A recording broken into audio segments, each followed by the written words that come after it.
guy, Frosty, said.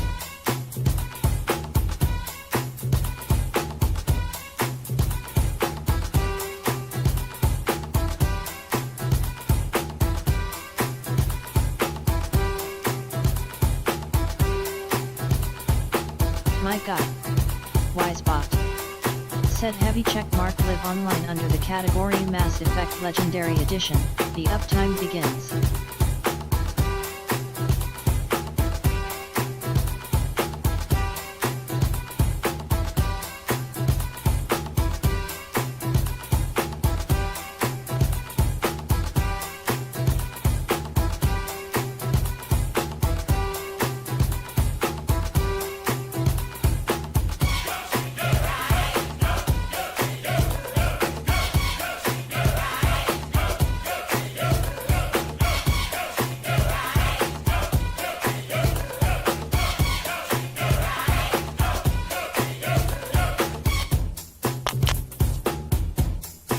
Asleep today. Fuck this shit.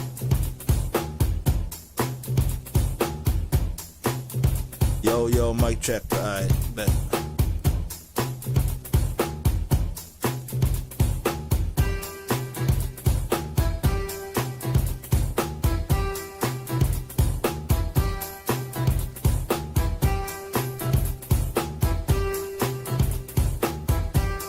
Why does that shit look like it's fucking 12p?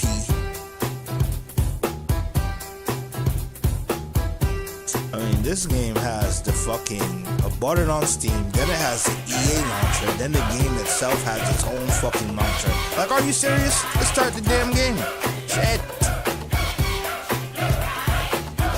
I'm trying to see all these launchers, bro. I don't even want the EA app on my damn computer, to be honest with you. I don't know if I finished this game yesterday or not.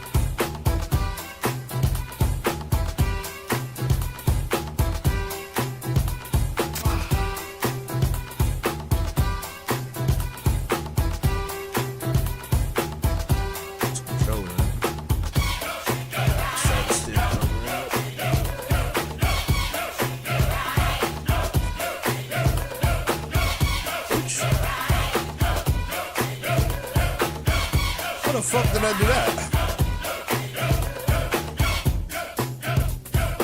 They could read this shit to me? We about to listen to all this shit.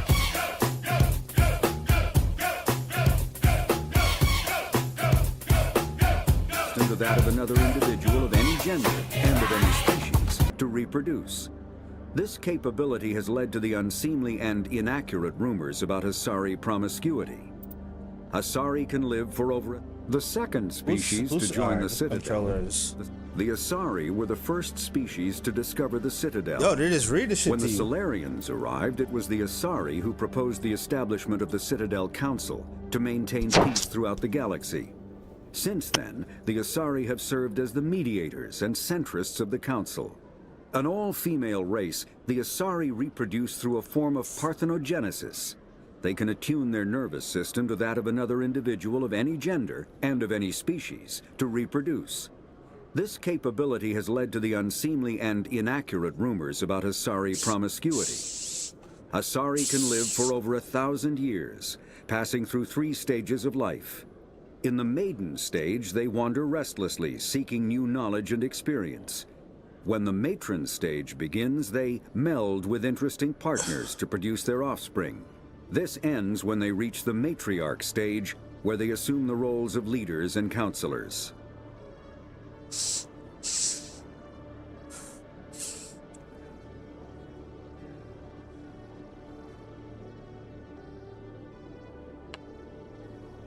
Shit, I forgot I was supposed to turn my damn shit on. Hold on.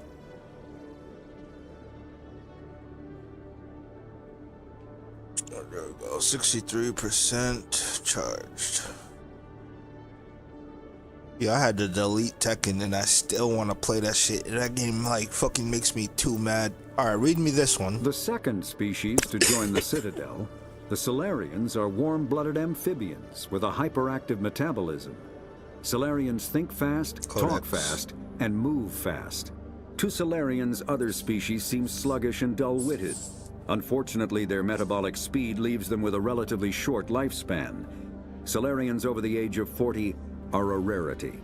The Solarians were responsible for advancing the development of the primitive Krogan species to use as soldiers during the Rachni Wars. They were also behind the creation of the genophage bioweapon the Turians used to quell the Krogan rebellions several centuries later. Solarians are known for their observational capability and non-linear thinking. This manifests as an aptitude for research and espionage. They are constantly experimenting and inventing, and it is generally accepted that they always know more than they are letting on. Roughly 1,200 years ago, the Turians were invited to join the Citadel Council to fulfill the role of galactic peacekeepers. The Turians have the largest fleet in Citadel space, and they make up the single largest portion of the Council's military forces. As their territory and influence has spread, the Turians have come to rely on the Solarians for military intelligence and the Asari for diplomacy. Despite a somewhat colonial attitude towards the rest of the galaxy, the ruling hierarchy understands they would lose more than they would gain if the other two races were ever removed. Turians come from an autocratic society that values discipline and possesses a strong sense of personal and collective honor. There is lingering animosity between Turians and humans over the First Contact War of 2157, which is known as the Relay 314 incident to the Turians. Officially, however, the two species are allies, and they enjoy civil, if cool, diplomatic relations. How the fuck is they don't have no fucking alien racism? I want alien racism. They need to have black ones and white ones and even fucking Asian ones, and they just all need to hate each other. Fuck it. Us just humans can't be like that, bro. Roughly 1,200 years ago, the Turians were invited. Roughly 50,000 years ago, the Protheans were the only spacefaring species in the galaxy. They vanished in a swift galactic extinction. Only the legacy of their empire remains. They are believed to have built the mass relays and the Citadel, which have allowed numerous species to explore and expand throughout the galaxy. Prothean ruins are found on worlds across the galaxy.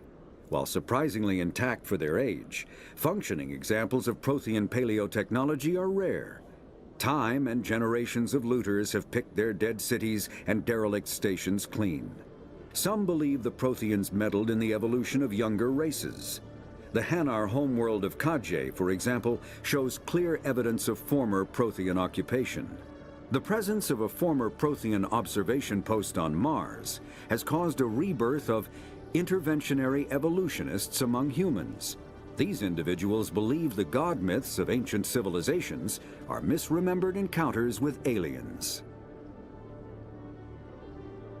Oh.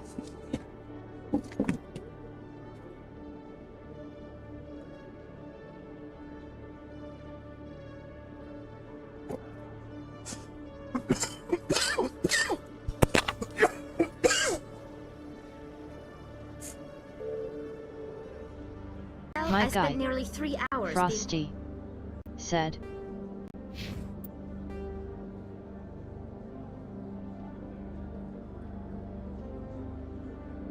Alright, yeah, so there's one more mission.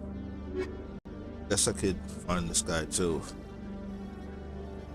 But those last two things, I don't know if I'm gonna find those.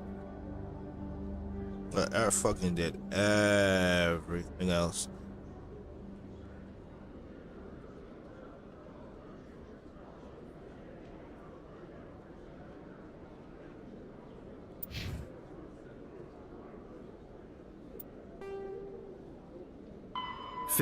Though now extinct, the Rachni once threatened every species in Citadel space. Over 2,000 years ago, explorers foolishly opened a mass relay to a previously unknown system and encountered something never seen before or since, a species of spacefaring insects guided by a hive mind intelligence. Unfortunately, the Rachni were not peaceful, and the galaxy was plunged into a series of conflicts known as the Rachni Wars. Attempts to negotiate were futile, as it was impossible to make contact with the hive queens that guided the race from beneath the surface of their toxic home world. The emergence of the Krogan ended the Rachni Wars. Bred to survive the harshest environments, the Krogan were able to strike at the queens in their lairs and reclaim conquered Council worlds. But when Krogan fleets pressed them back to their homeworld, the Rachni refused to surrender, and the Krogan eradicated them from the galaxy. In the early 2160s, the Alliance began aggressive colonization of worlds in the Skyllian Verge, much to the dismay of the Batarians, who had been developing the region for several decades. In 2171, the Batarians petitioned the Council to declare the Verge a zone of Batarian interest. The Council refused, however, declaring unsettled worlds in the region open to human colonization.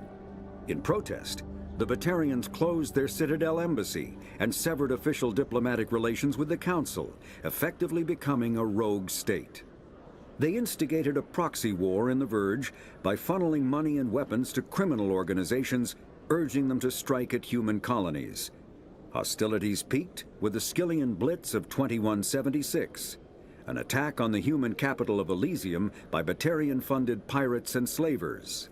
In 2178, the Alliance retaliated with a crushing assault on the moon of Torfin, long used as a staging base by Batarian-backed criminals. In the aftermath, the Batarians retreated into their own systems and are now rarely seen in Citadel space. The Elcor are a Citadel species native to the high-gravity world Dakuna. They are massive creatures, standing on 4 muscular legs for increased stability. Elcor move slowly, an evolved response to an environment where a fall can be lethal. This has colored their psychology, making them deliberate and conservative. Elcor's speech is ponderous and monotone. Among themselves, scent, slight movements, and subvocalized infrasound convey shades of meaning that make a human smile seem as subtle as a fireworks display.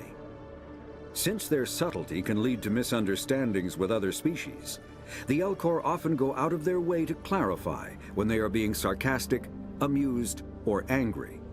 Dakuna's high gravity impedes mountain formation. Most of the world consists of flat, open plains, which prehistoric Elcor wandered across in small family bands. Modern Elcor still prefer open sky and can become restless and uncomfortable on long starship journeys. The Geth are a humanoid race of networked AIs. They were created by the Quarians 300 years ago as tools of labor and war. When the Geth showed signs of self-evolution, the Quarians attempted to exterminate them. The Geth won the resulting war. This example has led to legal, systematic repression of artificial intelligences in galactic society. The Geth possess a unique distributed intelligence. An individual has rudimentary animal instincts, but as their numbers and proximity increase, the apparent intelligence of each individual improves. In groups, they can reason, analyze situations, and use tactics, as well as any organic race. Geth space is located at the trailing end of the Perseus Arm, beyond the lawless Terminus systems. The Perseus Veil, an obscuring dark nebula of opaque gas and dust, lies between their space and the Terminus systems. He sounds like the Colonel from Metal Gear Solid. He does, just different, just a little bit different.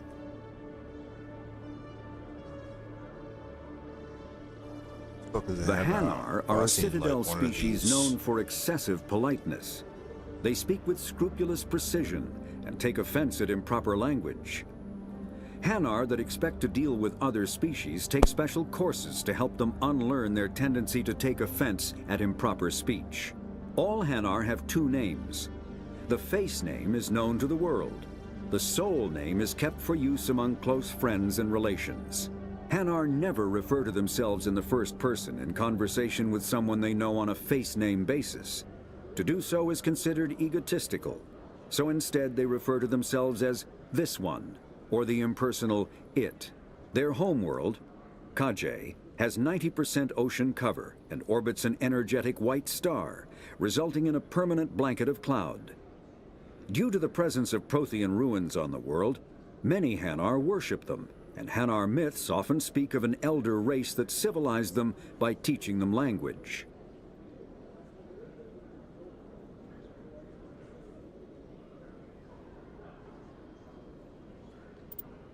When the Asari discovered the Citadel, they also discovered the Keepers, a docile, multi-limbed insect race that seemingly exists only to maintain and repair the Great Prothean Station.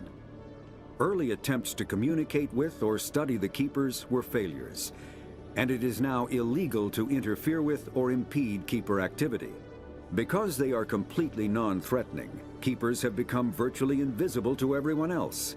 Similarly, they seem indifferent to other species, except for their tendency to help new arrivals integrate themselves into the Citadel. No matter how many Keepers die due to old age, violence, or accident, they maintain a constant number. No one has discovered the source of new Keepers, but some hypothesize they are genetic constructs, biological androids created somewhere deep in the inaccessible core of the Citadel itself. The Krogan evolved in a hostile and vicious environment. Until the invention of gunpowder weapons, eaten by predators was still the #1 cause of Krogan fatalities. Afterwards, it was death by gunshot. When the Solarians discovered them, the Krogan were a brutal, primitive species, struggling to survive a self-inflicted nuclear winter. The Solarians culturally uplifted them, teaching them to use and build modern technology, so they could serve as soldiers in the Rachni War. Liberated from the harsh conditions of their homeworld, the quick-breeding Krogan experienced an unprecedented population explosion. They began to colonize nearby worlds. Even though these worlds were already inhabited, the Krogan rebellions lasted nearly a century, only ending when the Turians unleashed the Genophage, a Solarian-developed bioweapon that crushed all Krogan resistance. The Genophage makes only 1 in 1,000 pregnancies viable, and today the Krogan are a slowly dying breed. Understandably, the Krogan harbor a grudge against all other species, especially the Turians. Driven from their home system by the Geth nearly 3 centuries ago, most Quarians now live aboard the Migrant Fleet, a flotilla of 50,000 vessels ranging in size from passenger shuttles to mobile space stations. Home to 17 million Quarians, the flotilla understandably has scarce resources. Because of this, each Quarian must go on a rite of passage known as the pilgrimage when they come of age. They leave the fleet and only return once they have found something of value they can bring back to their people. Other species tend to look down on the Quarians for creating the Geth and for the negative impact their fleet has when it enters a system. This has led to many myths and rumors about the Quarians, including the belief that underneath their clothes and breathing masks, they are actually cybernetic creatures, a combination of organic and synthetic parts.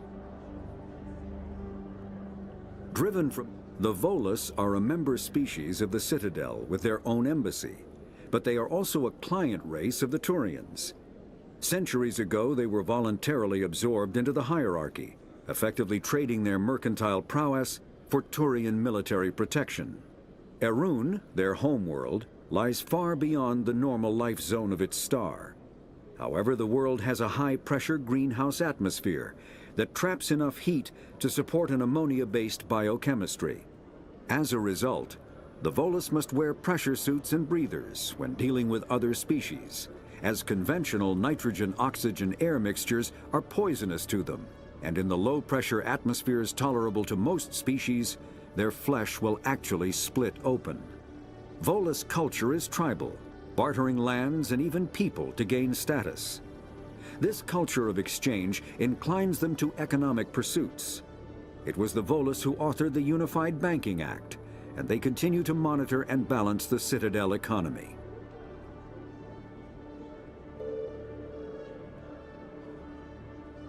After the Geth secure a location, they round up and impale dead and living bodies on mechanical spikes. The spikes rapidly transform these victims into withered husks, extracting water and trace minerals, and replacing them with cybernetics. The cybernetics reanimate the lifeless flesh and tissue, transforming the bodies into mindless killing machines. Some Alliance soldiers refer to the husk-generating spikes as dragon's teeth, a reference to the mythological berserkers who sprang up from the earth wherever the teeth of the dragon Eris were planted. Dragon's teeth and husks bear little resemblance to other pieces of Geth technology. No one is sure why a synthetic race would bother to drain the minuscule amount of recoverable resources from organic corpses, though the value of reusing them as shock troops is obvious. Thresher maws are subterranean carnivores that spend their entire lives eating or searching for something to eat. Threshers reproduce via spores that can lie dormant for millennia, yet are robust enough to survive prolonged periods in deep space and atmospheric re-entry. As a result, thresher spores appear on many worlds, spread by previous generations of space travelers. The body of a thresher never entirely leaves the ground. Only the head and tentacles erupt from the earth to attack. In addition to physical attacks, threshers have the ability to project toxic chemicals and emit bursts of infrasound as a shockwave weapon. The Alliance first encountered threshers on the colony of Akuz in 2177.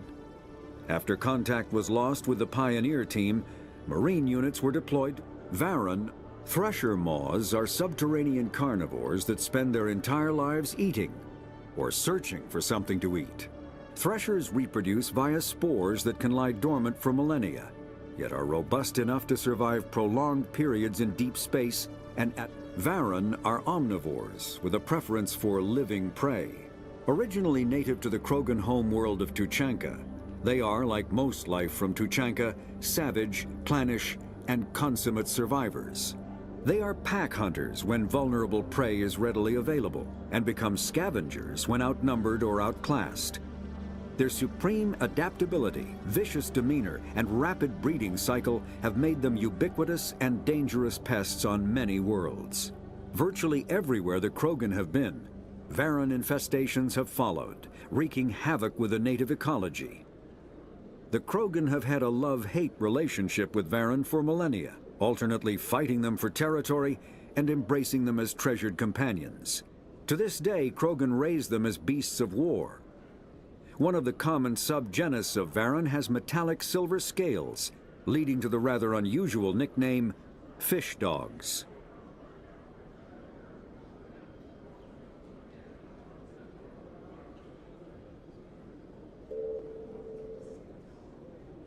The Citadel is an ancient deep space station, presumably constructed by the Protheans. Since the Prothean extinction, numerous species have come to call the Citadel home. It serves as the political, cultural, and financial capital of the galactic community. To represent their interests, most species maintain embassies on the Presidium, the Citadel's inner ring. The Citadel Tower in the center of the Presidium holds the Citadel Council Chambers. Council affairs often have far-reaching effects on the rest of the galactic community. 5 arms, known as the Wards, extend from the Presidium. Their inner surfaces have been built into cities, populated by millions of inhabitants from across the galaxy. The Citadel is virtually indestructible. If attacked, the station can close its arms to form a solid, impregnable shell. For as long as the station has existed, an enigmatic race called the Keepers has maintained it.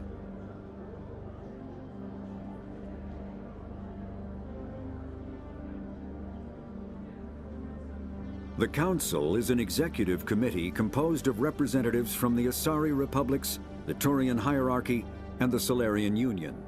Though they have no official power over the independent governments of other species, the Council's decisions carry great weight throughout the galaxy. No single Council race is strong enough to defy the other two, and all have a vested interest in compromise and cooperation. Each of the Council species has general characteristics associated with the various aspects of governing the galaxy. The Asari are typically seen as diplomats and mediators. The Solarians gather intelligence and information. The Turians provide the bulk of the military and peacekeeping forces. Any species granted an embassy on the Citadel is considered an associate member, bound by the accords of the Citadel Conventions. Associate members may bring issues to the attention of the Council, though they have no input on the decision. The Human Systems Alliance became an associate member of the Citadel in 2165. Citadel space is an unofficial term referring to any region of space controlled by a species that acknowledges the authority of the Citadel Council. At first glance, it appears this territory encompasses most of the galaxy. In reality, however, less than 1% of the stars have been explored. Even Mass Effect FTL drive is slow relative to the volume of the galaxy. Empty space and systems without suitable drive discharge sites are barriers to exploration. Only the mass relays allow ships to jump hundreds of light years in an instant, the key to expanding across an otherwise impassable galaxy. Whenever a new relay is activated, the destination system is rapidly developed. From that hub, FTL drive is used to expand to nearby star clusters. The result is a number of densely developed clusters, thinly spread across the vast expanse of space. Citadel space is an Spectres are agents from the Office of Special Tactics and Reconnaissance, and answer only to the Citadel Council. They are elite military operatives, granted the authority to deal with threats to peace and stability in whatever way they deem necessary. They operate independently or in groups of 2 or 3. Some are empathetic peacekeepers, resolving disputes through diplomacy. Others are cold-blooded assassins, ruthlessly dispatching problem individuals. All get the job done one way or another, often operating outside the bounds of galactic law. The Spectres were founded after the Solarians joined the Council. For many years they operated in secrecy as backroom problem solvers. Only after the Krogan rebellions did their activities become publicized. Assignment of a Spectre is less contentious than a military deployment, but makes it clear that the Council is concerned about a situation.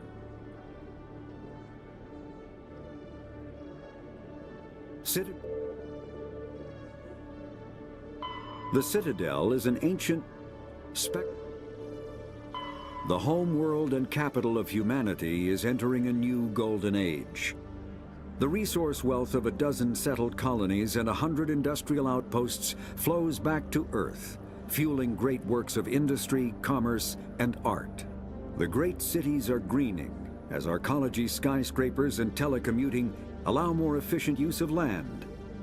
Earth is still divided among nation-states, though all are affiliated beneath the overarching banner of the Systems Alliance. While every human enjoys a longer and better life than ever, the gap between rich and poor widens daily.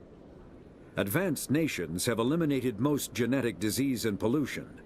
Less fortunate regions have not progressed beyond 20th century technology and are often smog-choked, overpopulated slums.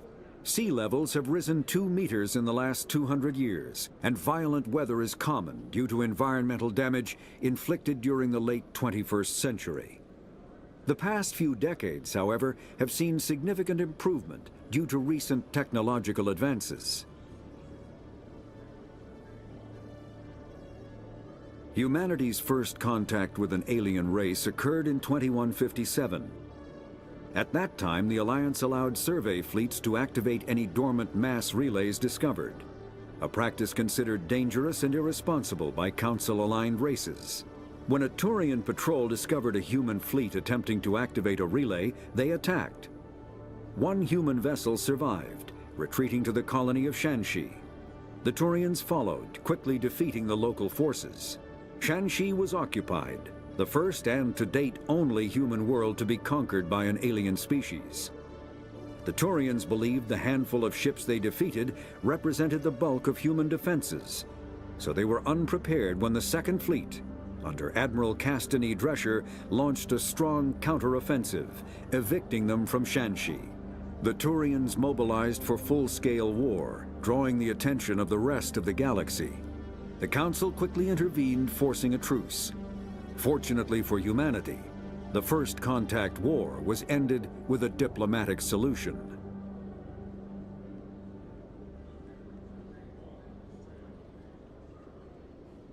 The Systems Alliance is an independent supranational government representing the interests of humanity as a whole. The Alliance is responsible for the governance and defense of all extrasolar colonies and stations. The Alliance grew out of the various national space programs as a matter of practicality. Sol's planets had been explored and exploited through piecemeal national efforts. The expense of colonizing entire new solar systems could not be met by any one country. With humans knowing that alien contact was inevitable, there was enough political will to jointly fund an international effort. Still, the Alliance was often disregarded by those on Earth until the First Contact War. While the national governments dithered and bickered over who should lead the effort to liberate Shanxi, the Alliance fleet struck decisively. Post-war public approval gave the Alliance the credibility to establish its own parliament and become the galactic face of humanity.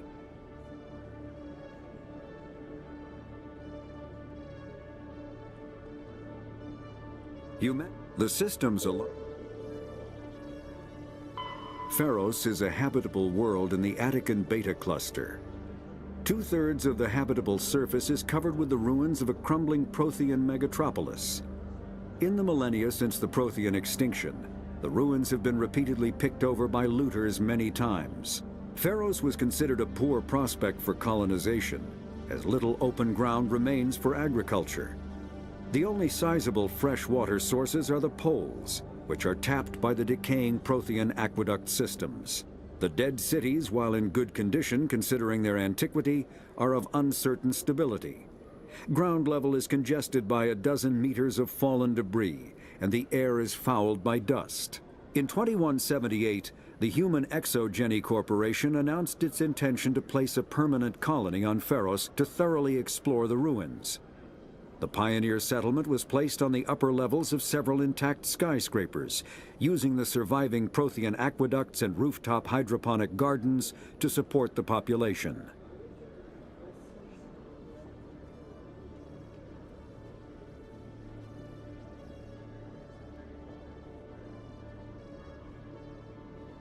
Noveria is a cool, rocky world with most of its hydrosphere locked up in massive glaciers. A privately chartered colony world, the planet is owned by the Noveria Development Corporation Holding Company. The NDC is funded by investment capital from 24 high-technology development firms and administrated by an executive board representing their interests. The investors built remote hot labs in isolated locations across Noveria's surface.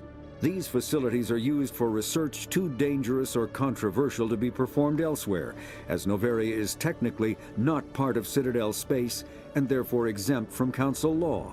By special arrangement, Citadel's special tactics and reconnaissance agents have been granted extraterritorial privileges, but it remains to be seen how committed the Executive Board is to that principle. Given its unique situation, it is understandable that Noveria is often implicated in all manner of wild conspiracy theories. Vermeer is a lush world located on the frontier of the Attican Traverse. Its vast seas and orbital position on the inner life zone have created a wide equatorial band of humid, tropical terrain. Only the political instability of the region has impeded efforts at colonization. Many times the Citadel has opened negotiations to settle Vermeer with various criminal gangs and petty dictatorships in the nearby Terminus systems. All fell apart due to internal power shifts within the opposing parties. The Citadel has written off the colonization of Vermeer as impossible without significant political change. The Terminus powers themselves are unlikely to ever settle Vermeer. Most lack the resources to support settlement of a virgin world, finding it more expedient to steal from their neighbors than build for themselves. The Terminus systems are located on the far side of the Attican Traverse, beyond the space administered by the Citadel Council or claimed by the Human Systems Alliance. It is populated by a loose affiliation of minor species. United only in their refusal to acknowledge the political authority of the Council, or adhere to the Citadel conventions. Their independence comes at a price. The terminus is fraught with conflict. War among the various species is common, as governments and dictators constantly rise and fall. The region is a haven for illegal activities, particularly piracy and the slave trade.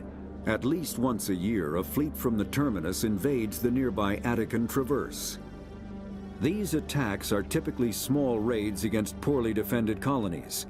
The Council rarely retaliates, as sending patrols into the terminus systems could unify the disparate species against their common foe, triggering a long and costly war.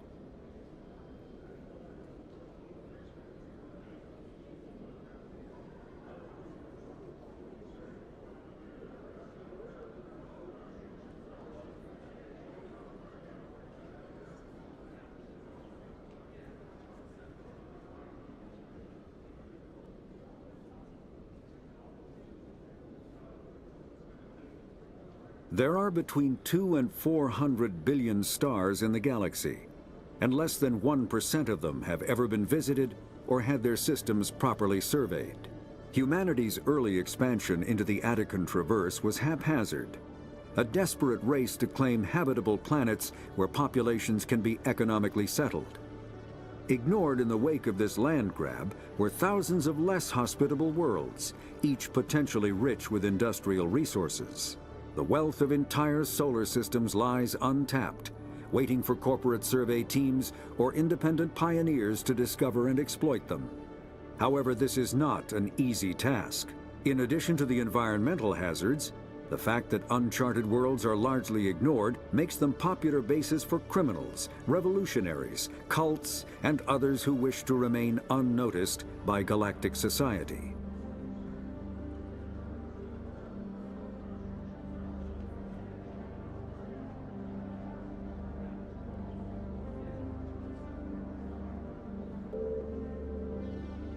Faster-than-light drives use element zero cores to reduce the mass of the ship, allowing higher rates of acceleration.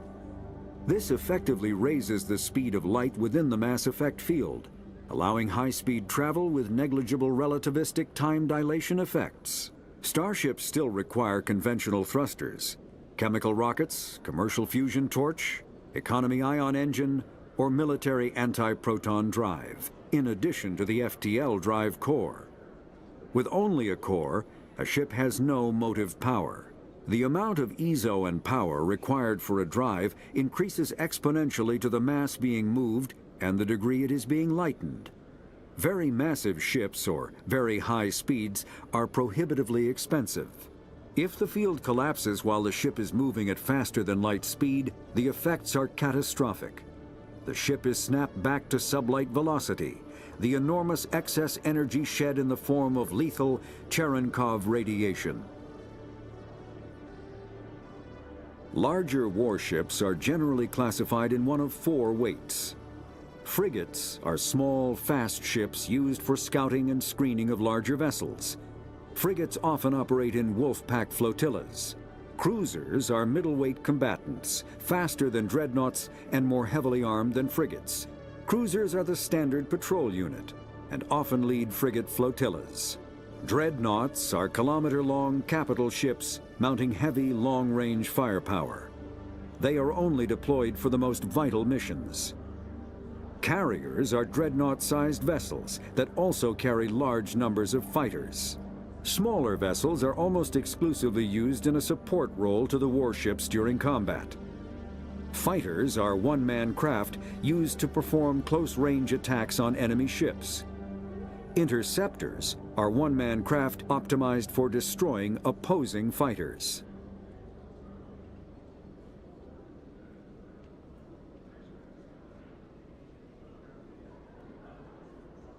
The Normandy is a prototype starship developed by the Human Systems Alliance with the assistance of the Citadel Council. It is optimized for scouting and reconnaissance missions in unstable regions using state-of-the-art stealth technology. For most ships, the heat generated through standard operations is easily detectable against the absolute zero background of space. The Normandy, however, is able to temporarily sink this heat within the hull. Combined with refrigeration of the exterior hull, The ship can travel undetected for hours or drift passively for days of covert observation. This is not without risk. The stored heat must eventually be radiated, or it will build to levels capable of cooking the crew alive. Another component of the stealth system is the Normandy's revolutionary Tantalus drive, a Mass Effect core twice the standard size. The Tantalus drive generates mass concentrations that the Normandy falls into, allowing it to move without the use of heat-emitting thrusters.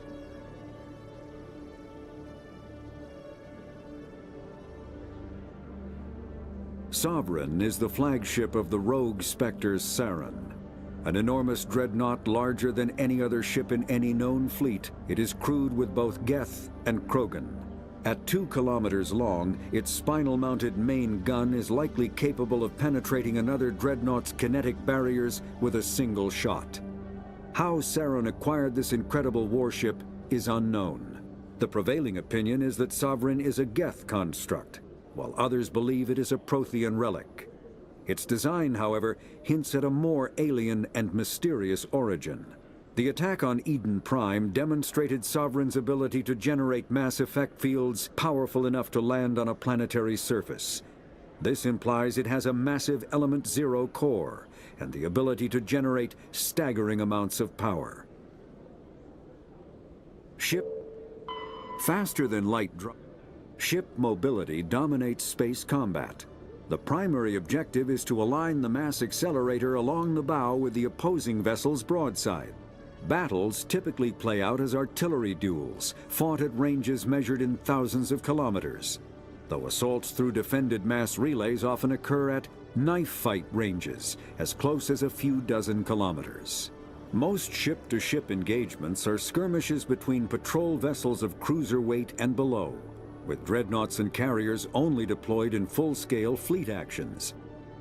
Battles in open space are short and often inconclusive, as the weaker opponent typically disengages. Once a ship enters FTL flight, the combat is effectively over. There are no sensors capable of tracking them or weapons capable of damaging them. The only way to guarantee an enemy will stand and fight is to attack a location they have a vested interest in, such as a settled world or a strategically important mass relay.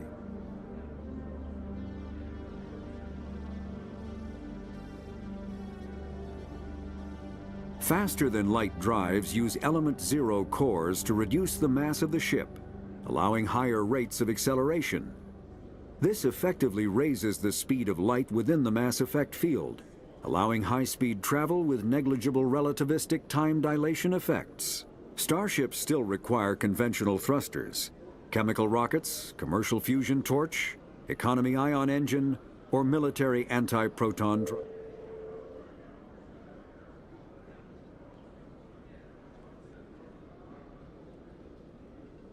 Biotics is the ability of rare individuals to manipulate dark energy and create mass effect fields through the use of electrical impulses from the brain. Intense training and surgically implanted amplifiers are necessary for a biotic to produce mass effect fields powerful enough for practical use. The relative strength of biotic abilities varies greatly among species and with each individual. There are 3 branches of biotics. Telekinesis uses mass-lowering fields to levitate or impel objects. Mass-raising kinetic fields are used to block or pin objects. Spatial distortion uses rapidly shifting mass fields to shred objects. Most organic species are capable of developing biotic abilities, though there are risks involved. Biotics are the result of an in utero exposure to Element Zero. This usually causes fatal cancers in the victim, but in rare cases, it coalesces into nodules within the fetus's developing nervous system. An artificial intelligence is a self-aware computing system capable of learning and independent decision-making. Creation of a conscious AI requires adaptive code, a slow, expensive education, and a specialized quantum computer called a blue box. An AI cannot be transmitted across a communication channel or computer network. Without its blue box, an AI is no more than data files. Loading these files into a new blue box will create a new personality, as variations in the quantum hardware and runtime results create unpredictable variations. The Geth serve as a cautionary tale against the dangers of rogue AI, and in Citadel space they are technically illegal. Advocacy groups argue, however, that an AI is a living, conscious entity, deserving the same rights as organics. They argue that continued use of the term artificial is institutionalized racism on the part of organic life. The term synthetic is considered the politically correct alternative. A virtual intelligence is an advanced form of user interface software. VIs use a variety of methods to simulate natural conversation, including an audio interface and an avatar personality to interact with. Although a VI can provide a convincing emulation of sentience, they are not self-aware, nor can they learn or take independent action. VIs are used as operating systems on commercial and home computers. Minimal VI agents are also available. Agents are compact and specialized. Some serve as personal secretaries, filtering calls and scheduling meetings based on user-defined priorities. Others are advanced search engines, propagating themselves across the extranet to collate user-requested data. Commercial VIs in a variety of stock personalities are available at any software retailer. Boutique firms and hobbyists also build unique VIs to personal specification. Although software emulation of living personalities is illegal, reconstructions of famous historical figures are common. Element zero can increase or decrease the mass of a volume of space-time when subjected to an electrical current. With a positive current, mass is increased.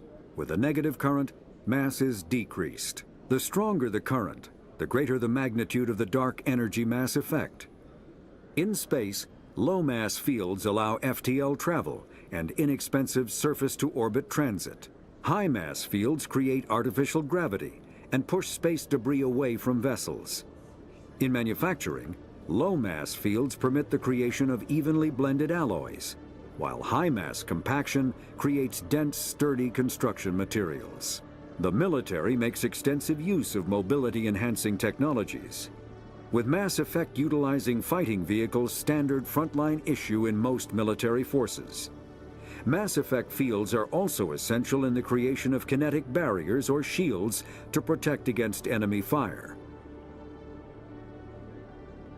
Mass relays are feats of Prothean engineering advanced far beyond the technology of any living species. They are enormous structures scattered throughout the stars and can create corridors of virtually mass-free space, allowing instantaneous transit between locations separated by years or even centuries of travel using conventional FTL drives. Primary mass relays can propel ships thousands of light years, often from one spiral arm of the galaxy to another.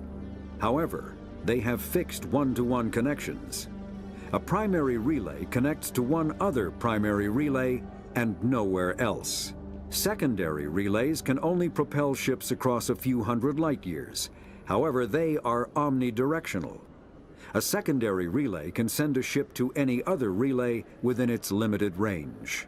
There are many dormant primary relays whose corresponding twins have not yet been located. These are left inactive until their partner is charted, as established civilizations are unwilling to blindly open a passage that might connect them to a hostile species. Omni-tools are handheld devices that combine a computer microframe, sensor analysis pack, and manufacturing fabricator. Versatile and reliable, an Omni-tool can be used to analyze and adjust the functionality of most standard equipment, including weapons and armor, from a distance. The fabrication module can rapidly assemble small three-dimensional objects from common reusable industrial plastics, ceramics, and light alloys. This allows for field repairs and modifications to most standard items, as well as the reuse of salvaged equipment.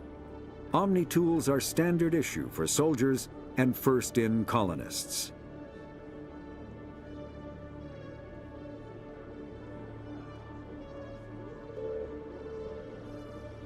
Combat hard suits use a dual-layer system to protect the wearer. The inner layer consists of fabric armor with kinetic padding. Areas that don't need to be flexible, such as the chest or shins, are reinforced with sheets of lightweight, ablative ceramic. The outer layer consists of automatically generated kinetic barriers. Objects traveling above a certain speed will trigger the barrier's reflex system and be deflected, provided there is enough energy left in the shield's power cell. Armored hard suits are sealable to protect the wearer from extremes of temperature and atmosphere. Standard equipment includes an onboard mini-frame and a communications, navigation, and sensing suite. The mini-frame is designed to accept and display data from a weapon's smart targeting system to make it easier to locate and eliminate enemies. Kinetic barriers, more commonly called shields, provide protection against most mass accelerator weapons.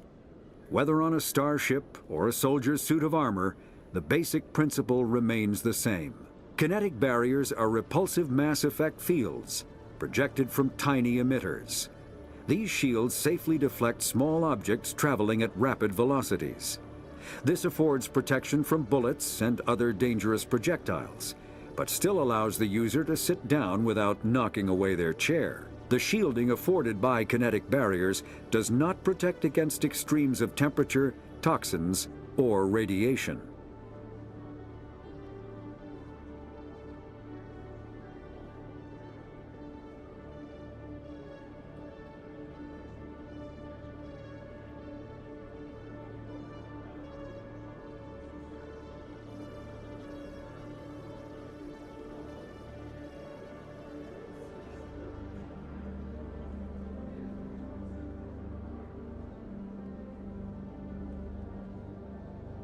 Medigel is a common medicinal salve used by paramedics, EMTs, and military personnel. It combines several useful applications: a local anesthetic, disinfectant, and clotting agent all in one. Once applied, the gel is designed to grip tight to flesh until subjected to a frequency of ultrasound.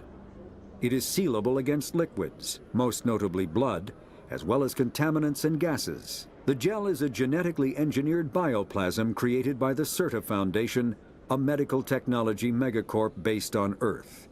Technically, Medigel violates council laws against genetic engineering, but to date, it has proved far too useful to ban. All modern infantry weapons, from pistols to assault rifles, use micro-scaled mass accelerator technology. Projectiles consist of tiny metal slugs suspended within a mass-reducing field, accelerated by magnetic force to speeds that inflict kinetic damage. The ammo magazine is a simple block of metal. The gun's internal computer calculates the mass needed to reach the target based on distance, gravity, and atmospheric pressure, then shears off an appropriate-sized slug from the block. A single block can supply thousands of rounds, making ammo a non-issue during any engagement.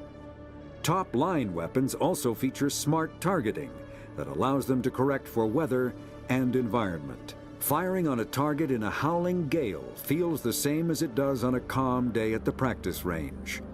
Smart targeting does not mean a bullet will automatically find the mark every time the trigger is pulled. It only makes it easier for the marksman to aim.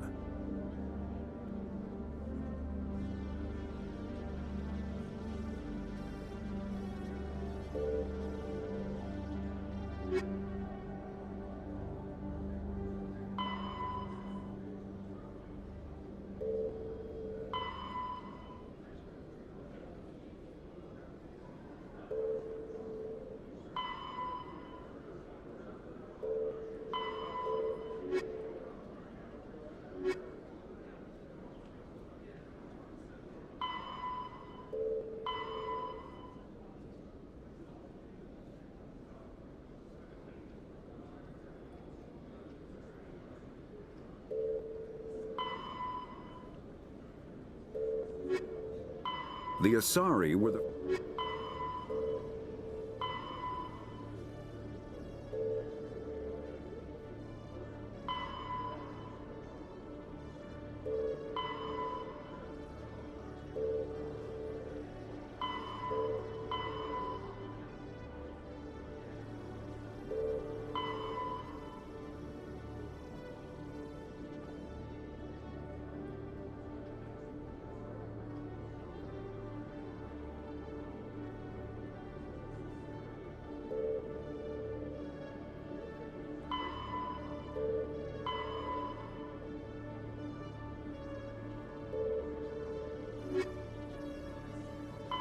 Fifth, in the Hannah, the Get.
questioned by the officers here before they would let me enter the wards.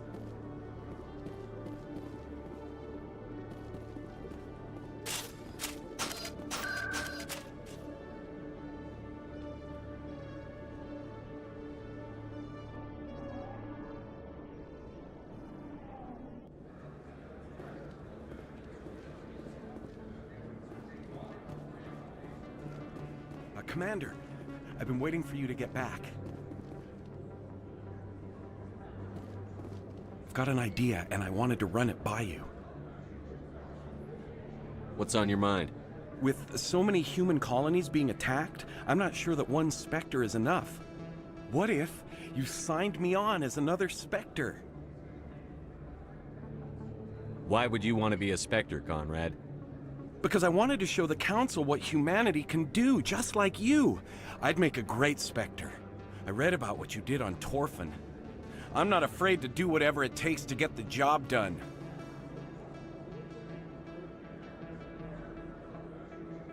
If you're really willing to do whatever it takes, you'll go home, Conrad.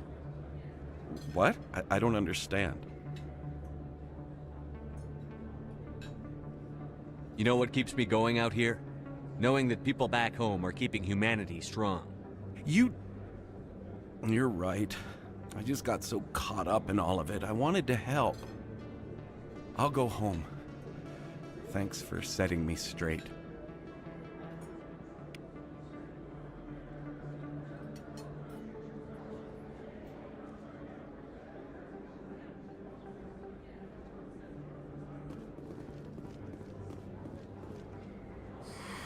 Welcome back, Earth Clan. Will you be needing supplies for your return to the colonies? Show me what you've got. Most excellent. I am sure you will find something pleasing.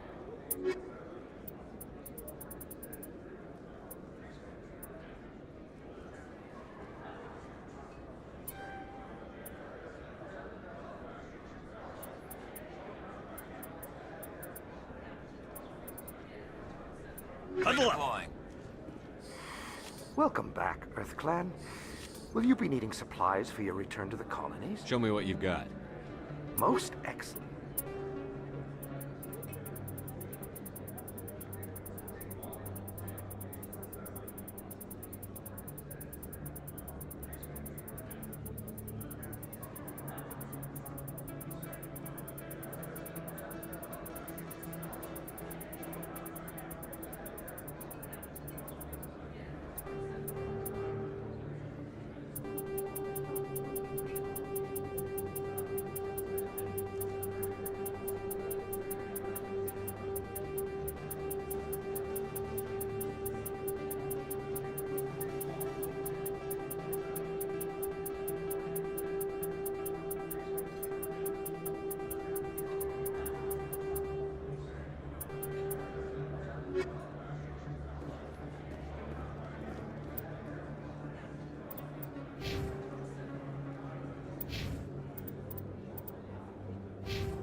Not too many people have free access to the tower.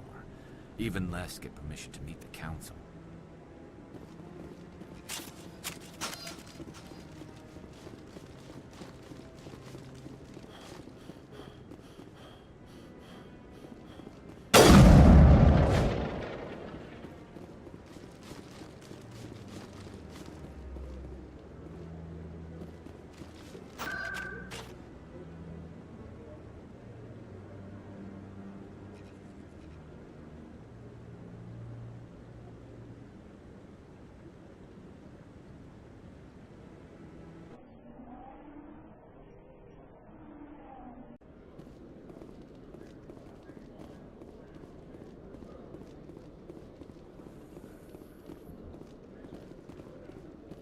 Celebrations are being planned for the anniversary of the end of the Rachni Wars.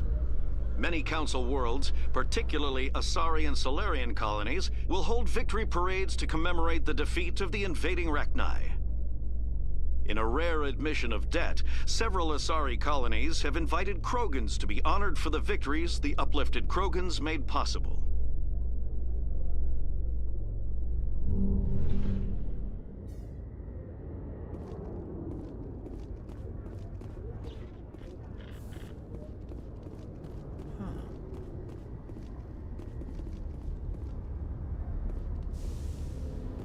The Normandy combines the best of Alliance technology and Turian engineering. It shows what we're capable of if we work together.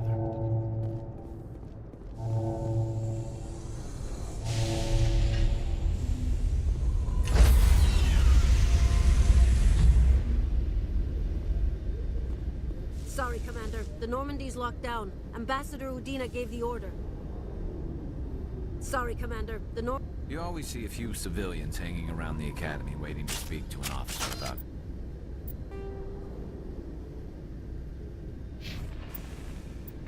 some problem or other.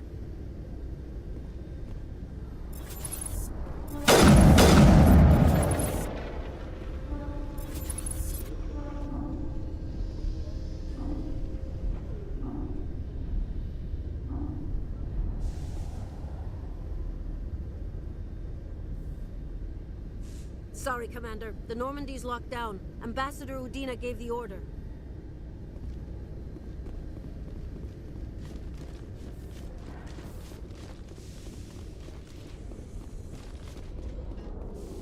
In a further development in the Eden Prime investigation, the Council has reportedly revoked the Spectre status of one of its operatives.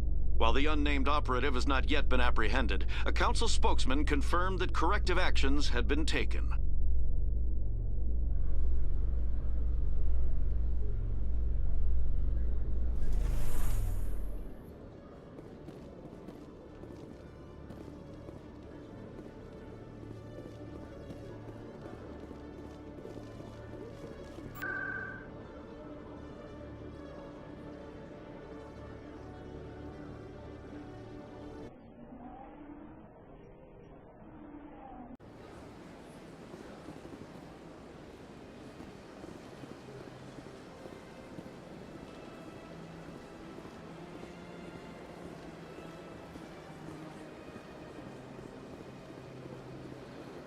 Is there something else I can help you with, Commander? I should be going now. Have a pleasant day.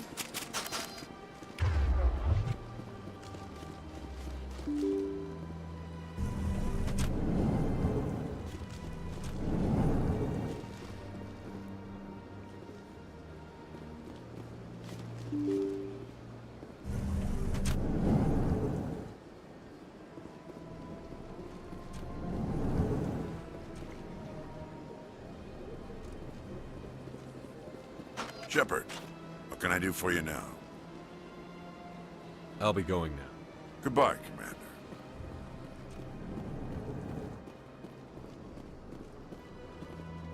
This place seems strange. I wish there were more humans around. I gave you what you wanted, Shepard. We have nothing more to just... Hello, Commander. Can I get you something? Goodbye. So long, Commander. Have a pleasant day.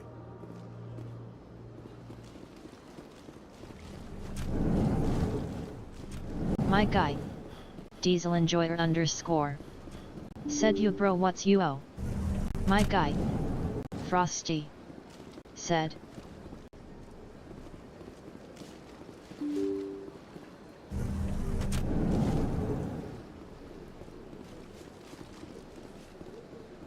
My guy. Diesel enjoyer _ said what's up asterisk. My guy. Frosty. Said.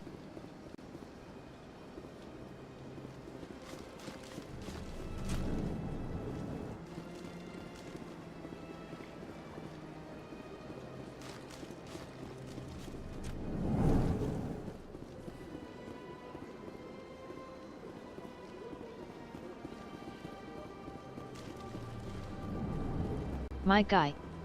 Botrix Official said, follow me on Kick at kick.com/Kunaikilla. My guy, Diesel Enjoyer _ said, fuck you Frosty, always interrupting me. My guy, Diesel Enjoyer _ said, Kunal, you may be muted.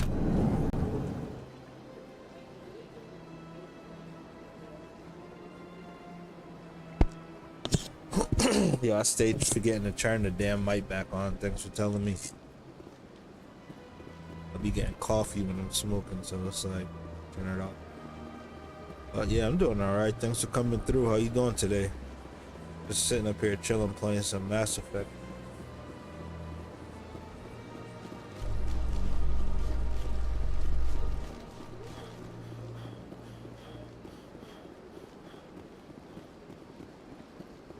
I am actually lost.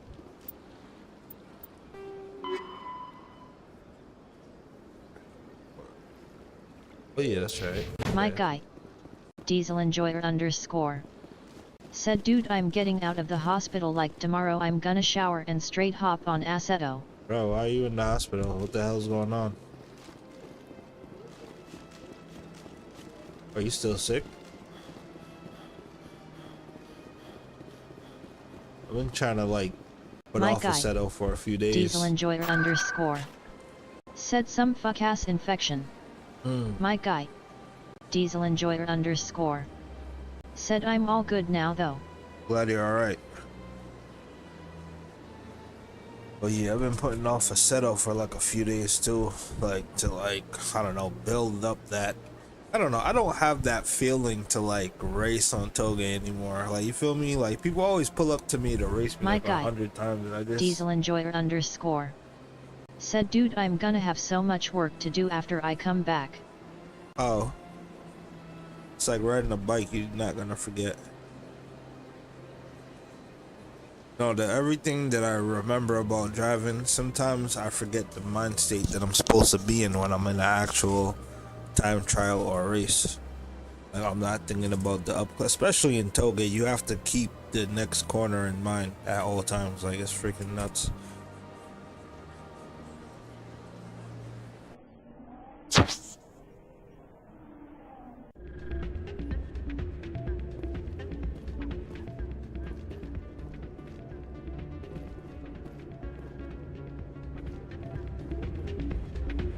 Soldier, I've got a major situation, and I need help from somebody with humanity's interests at heart. What kind of situation are we talking about? Of course, right to business. That's why humanity has the best damn fleet in the galaxy. My name is Elias Keeler. I'm an alliance negotiator. We've got a big session coming up with the Solarians. You wouldn't believe what's riding on this. I'm Diesel fighting for Enjoyer humanity on this _ one, just like you are. said, nah, I'm not talking about that shit. I'm all good for the driving stuff. I'm talking all my tractors need prepping for the winter. Oh, damn. So you gotta like change radiator fluid and all that shit? Diesel Enjoyer _ said, I still have so much village work even without the tractors. I don't remember seeing you hip deep in Geth back on Eden Prime. I'm not on the front lines, but I'm making sure our jobs don't get outsourced to the aliens. I need every edge I can get. So where are you from? I need a certain mental stimulant. It's legal, but restricted. I've purchased the monthly limit, and I need more from the medbay. Are you Italian?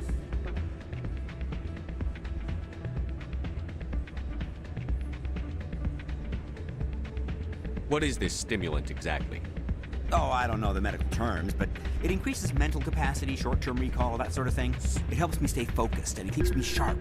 Nothing gets by me when I'm on it. Oh yeah, you on cocaine. If you know the monthly limits, why did you go over them? The negotiations were supposed to be last week, but the Solarians stalled it, probably deliberately. Fabs _ 28. I'll be a wreck. Said My chief assistant will take followers over, on and that would be a disaster. streamba.com. Remove the space at XVAC7K5. Is your assistant incompetent or just inexperienced? Worse, he's an alien sympathizer. My assistant wants to bend over backwards for the Citadel races. He wants to show them we're reasonable. No race will respect us until we show them who's in charge. That's what it took with the Turians. Yeah, forget my assistant.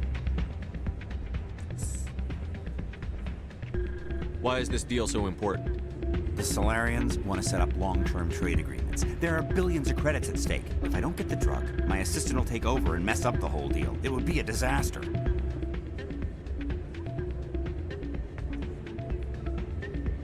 You should put some trust in your assistant. Didn't you train him? My assistant wants to bend over backwards for the Citadel races. He wants to show them we're reasonable. No race will respect us until we show them who's in charge. That's what it took with the Turians. Forget my assistant.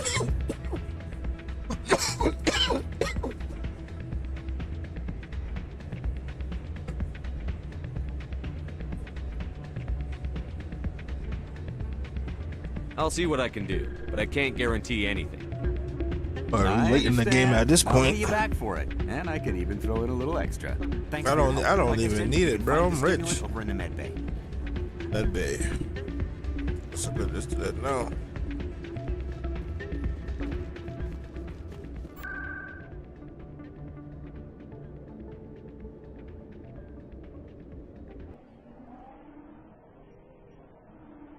If you feel lucky, you should visit the casino over in Flux. Nope, I'm rich. Bitch. A real big time though.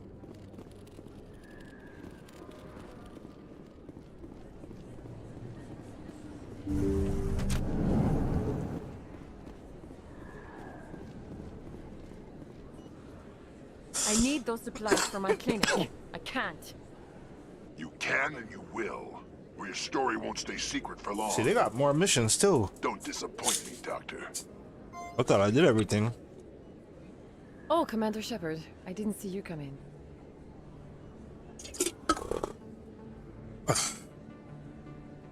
Don't trouble again. Every time I come in here, I see someone threatening you. Who was that? Someone from my past. I can take care of it. Just tell me what's going on. I was fired by my previous employer for giving out free medical supplies to clinics like this. They never filed any charges. They just wanted me to leave without any fuss. They're lying. But somebody must have found out.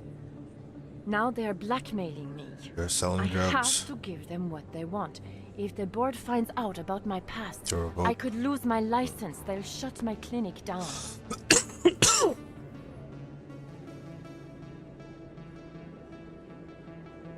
Maybe I can get you out of this.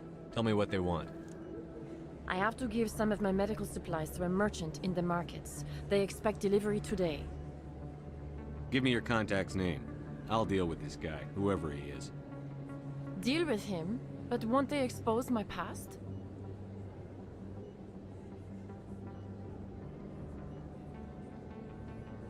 They won't bother you again. I guarantee it.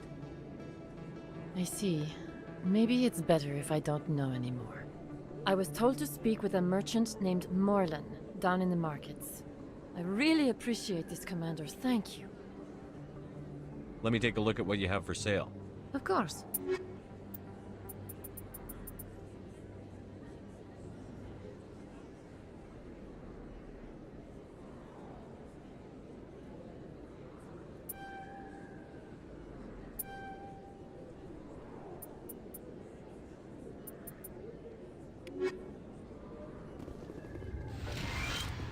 Commander Shepard, any luck with my blackmailer?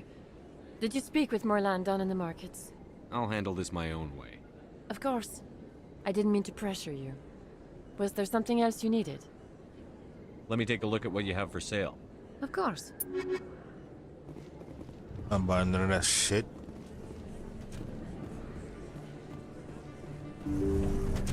She was selling drugs, I'm telling you. My guy. Diesel Enjoyer _ said also it's leaking fuel from somewhere. I need to figure that out, and I think my previous message was just too much for the text to speech. Yeesh, let me check that out. You probably have like a leaking fuel. Shit. That could be like the fuel tank, the fuel line.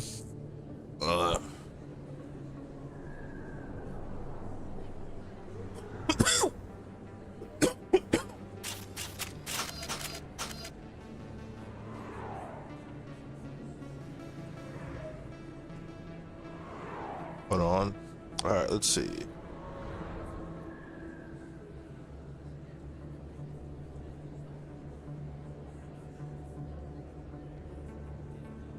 Bro, I don't know. I don't even see that message.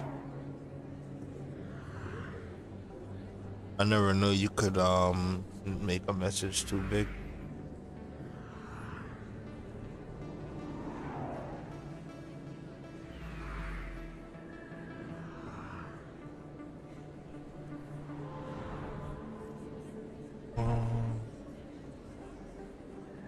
Where am I?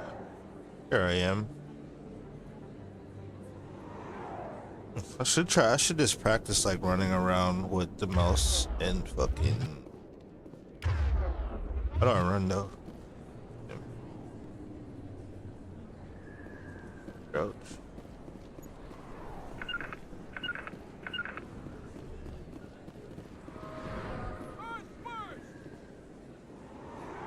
Terra firma. Going alone. Excuse me, you're the Spectre, right? Man, they got missions out this motherfucker. Where my controller at? Yeah, I'm the Spectre. What's up? Commander Shepard, it is an honor to speak with you. You sound like somebody I know. My guy. Diesel Enjoyer _ What's this said that's demonstration crazy. about? I was talking that I I'm needed Charles to fix the Saraceno hole of in the Terra roof that I Firma made in my Party. tractor. With Also, Armistice Day half of coming the soon, parts we're for the making our crane that voices are on my heard by tractor the need alien changing, and I appeasers on need the to finish Presidium. the exhaust. Can I count on your support in the next election? Man, you about to upgrade that thing? It's turning into a T-tops.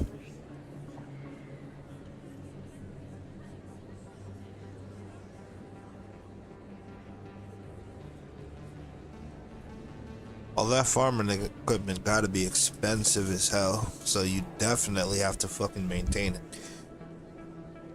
Them tractors are like fucking... they up there, bro.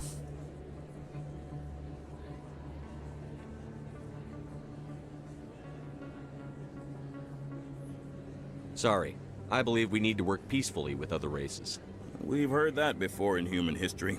Well-meaning naivete leads to declarations of peace in our time. We can't allow anything like Shanxi to happen again. I don't suppose I could convince you to issue a public statement of support for my candidacy.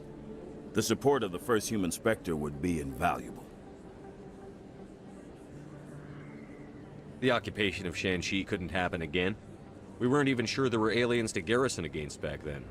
It's still a powerful symbol, Commander. Shanxi is the only human territory ever occupied by an alien species.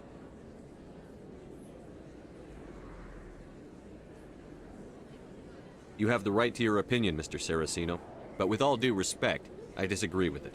My guy. I understand. Diesel I'm Enjoyer glad you support the _. democratic process, at Said least. I'm Thank you using for your time, 70s Commander. / 80s Remember Terra farming Firma on equipment, Election but it's Day, still because quite Terra expensive Firma when you remembers add up you. my country's currency and shit. You're using fucking 70s, 80s equipment. The fucking parts have to be impossible to find for that shit.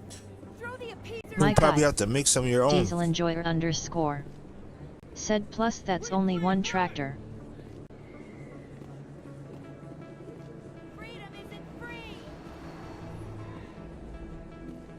Either that or them tractors just use the same design year after year after year type shit.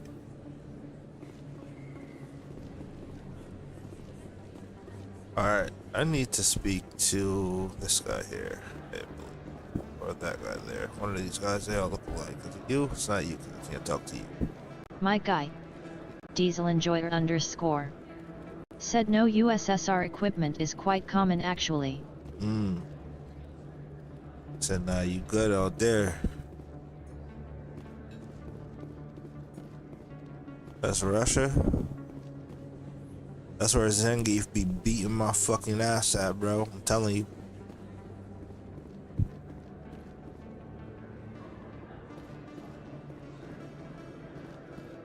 See you. Hello there. Welcome to Moorland's famous shop. You want many good supplies, yes? Let me see what you have. Oh, you will be pleased, I think. Very good things I have. You will see.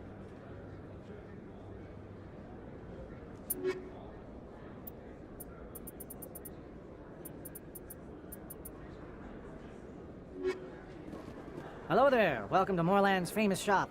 You want many good supplies, yes? You were expecting a delivery of medical supplies? But I was told the doctor would be bringing them. Things have changed, Morlin. A change, but the doctor... I don't... This is not right, human. Shut up, Moreland. I told Baines you'd screw this up. What the hell's going on here? Who are you? Leave the doctor alone, or you'll have to deal with me. We can end this if you just bring me those supplies. Otherwise, I'll start telling people about the doctor's little secret. My guy. Diesel Enjoyer _ said yet Their also secret stays except that buried, tractor I still or have I another bury one to you. worry about, and the biggest problem on my second Hey, tractor hold are on. the I'm brakes, just the like it'll be middleman going here. 8 kilometers This is way per more than hour I and my bargained braking for. distance is still 5 to 10 meters, like I have to use the shit out of the engine braking. Thank you, human. It is good to see him humbled so.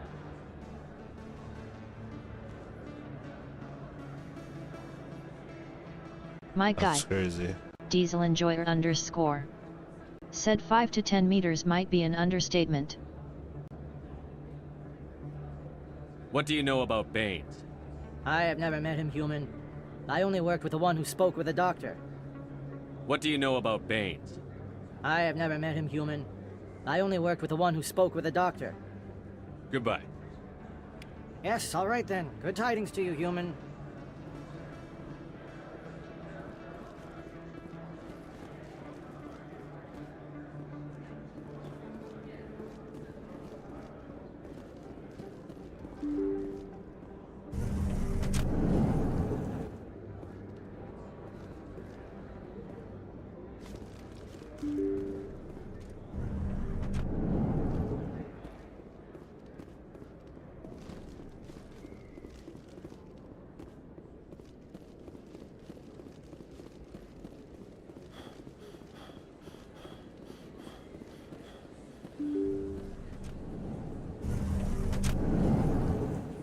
My guy. Diesel Enjoyer _ said also I still need to work on my seeder and my plows because they will need to be freshened up for the winter.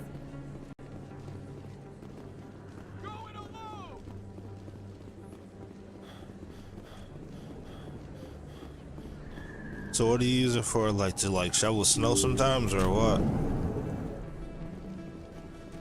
'Cause I heard y'all got some harsh winters out there. Commander, how did things go? He won't be bothering you anymore.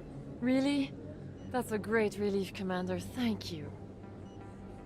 I can't pay you for your help, but I can give you a discount on any supplies you purchase here. The thug said he worked for a My man guy. named Baines. Diesel Sound Enjoyer familiar? _ Baines? said I field wonder work. if he means Armiston Baines. We worked together a long time ago. What can you tell me about him? Last I heard, the Alliance military was contracting him for some research in the Traverse. We should follow up with Captain Anderson. Field work, bet. My guy. Diesel Enjoyer _ said well exactly for me I'm We'll see pretty what the close captain to can the tell sea, us. which means we don't I get wish snow. I could tell you more. Is there anything else I can help you with, Commander? I'll be going now. Goodbye, Commander. Nice talking to you. My guy. Diesel Enjoyer _ said it's pretty rare, but we still get a bit of snow.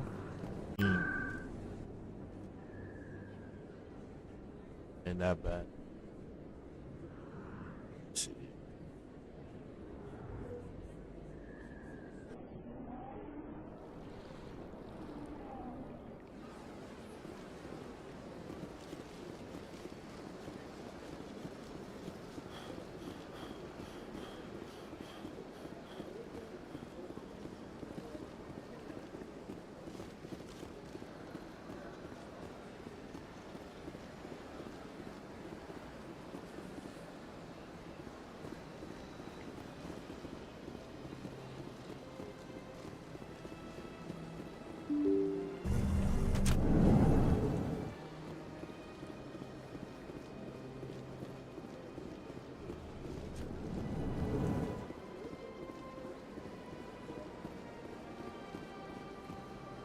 You'll never find nobody.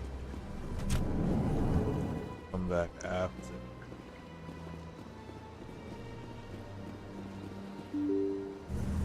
My guy, Diesel Enjoyer _ said it's just quite a lot of work in general, plus I still have pigs to feed because when Christmas time comes I'll be butchering those MFs. Oh, word. Oh, yeah.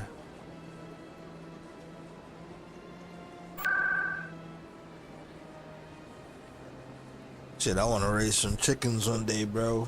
Raise me a chicken farm. Shit, I already eat chicken like every day. So I could just make some nice healthy chickens, bro. I do that, but I don't think they smell too good.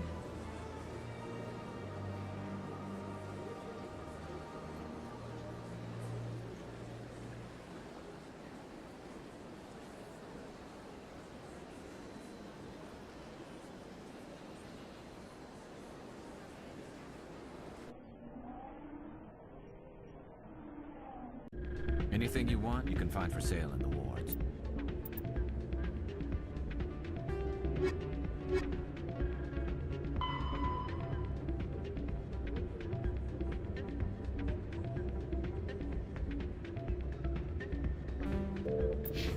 Got all that shit. Otherwise. And he right here too.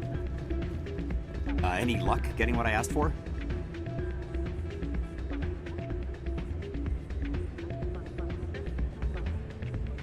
What is this stimulant exactly? Oh, I don't know the medical terms, but it increases mental capacity, short-term recall, that sort of thing. It helps me stay focused, and it keeps me sharp. Nothing gets by me when I'm on it.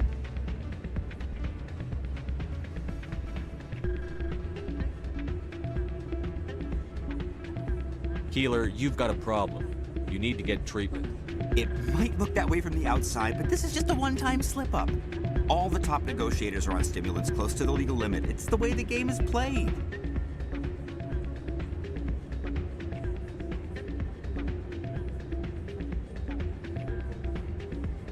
My guy, Diesel Enjoyer _ said chickens.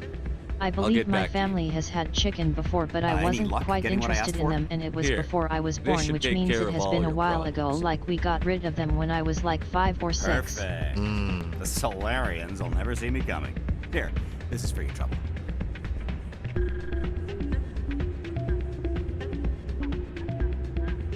What is... This isn't the stimulant. What did you give me? Humanity doesn't need drug addicts negotiating important deals. Get some rest. You bastard! You set me up, alien-loving scum.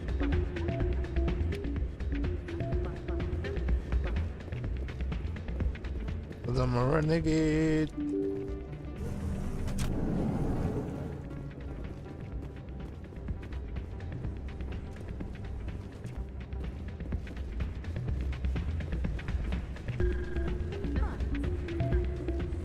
My guy, Diesel Enjoyer _ said also right now I know my neighbor has chickens right now and shit, but I'm not quite sure how it goes. My guy, Botrix Official, said, follow me on Kick at kick.com/Kunaikilla.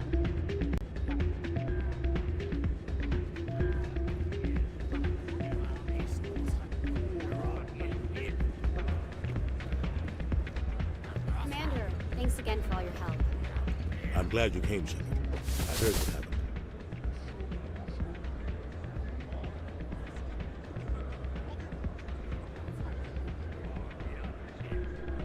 The Normandy's been grounded. I know, I'm sorry.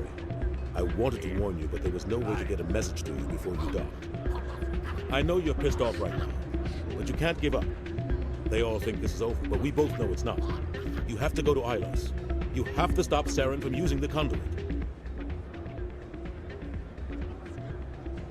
There's only one ship that can get me into the Terminus systems undetected, and she's grounded. Citadel controls locked out all the Normandy's systems, but if we override the Ambassador's orders, we can get them to bring the Normandy back online. You can be in the Terminus systems before anyone even knows you're gone. If we steal the Normandy, you're the one left holding the bag. And if Saren finds My the guy, conduit, life as we know it is Diesel over. Enjoyer The Reapers _ will destroy us. said also Humans, I'm Asari, getting my everybody. last dose of You're the medication only one who tonight can and I stop should it. be home tomorrow. So I'll do whatever it takes to get you on the Normandy and off this station. station.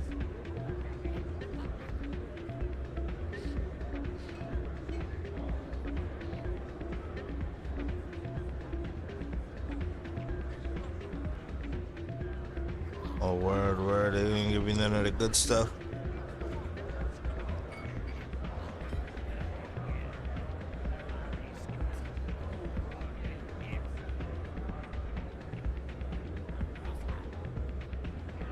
Stealing the Normandy is mutiny. What if the crew won't help me? The Normandy's your ship now, Commander. Her crew will follow you to the ends of the galaxy. We both know that. What's the plan? I can unlock the Normandy from one of the consoles in the Citadel Control Center. You'll have a few minutes before anyone realizes what happened. That's a restricted area patrolled by armed guards. How are you going to get in? My guy. Leave that to me. Diesel Just make enjoy sure it you're underscore. in the Normandy when the systems come Said back so online. alright Brody, I'll go do something till then, and hopefully tomorrow I'm on Assetto before I have to continue work. Oh, word, alright. I'll see you tomorrow. I'll probably be on for a little bit too. Just don't have my wheel and stuff set up today, so that's why I'm just like sitting back and playing this. Kinda hot My for a guy. setup too. Diesel enjoyer underscore. Said have a nice stream, Red Heart. Well, yeah, enjoy your day. Well, feel better.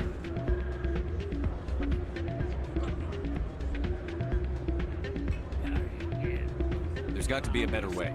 Ambassador Udina issued the lockdown order. If I can hack into the computer in his office, maybe I can override it. He won't just stand by while you use his computer. Hopefully he won't be there. If he is, I'll just have to think of something. The ambassador won't forgive this, Captain. You'll be charged with treason, a capital offense. We don't have a lot of options. I break into the ambassador's computer, or I take my chances with the patrols in Citadel Control.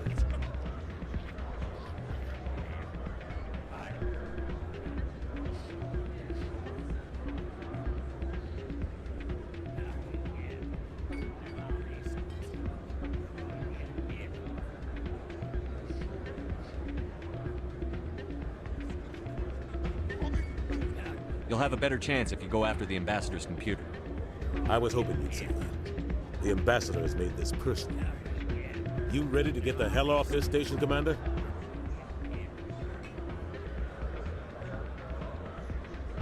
Let's do it. I'll take care of the lockdown. You get down to the Normandy and tell Joker to stand by.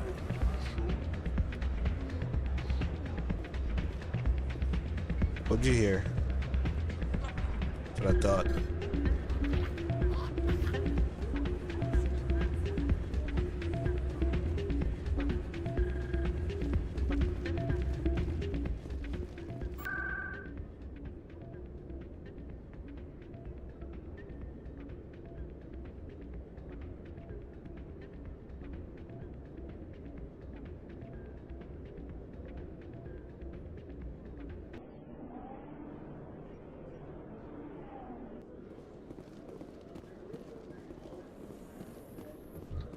Treaty negotiations between the Alliance and the Solarian Republic have finally concluded.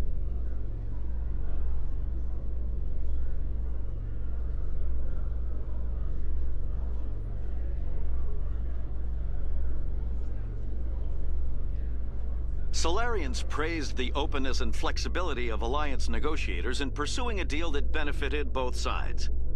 The deal was brokered by new Alliance negotiator Thomas Kent after his mentor Elias Keeler withdrew, citing health reasons.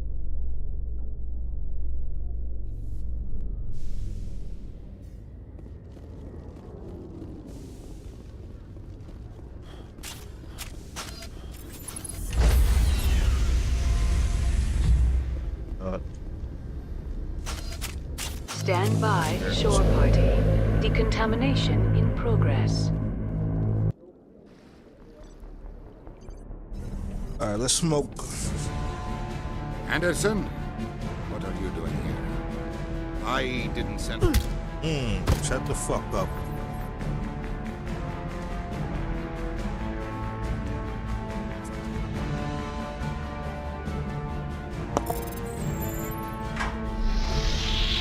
Get us out of here, Joker. Now!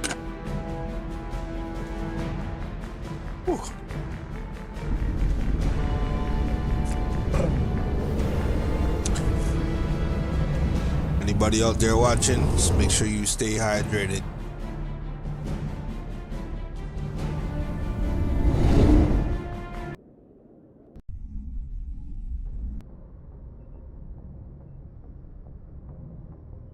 So we back in space, baby. Let's go.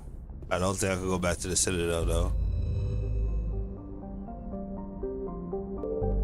Can I? Hell no.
That shit is fucking huge.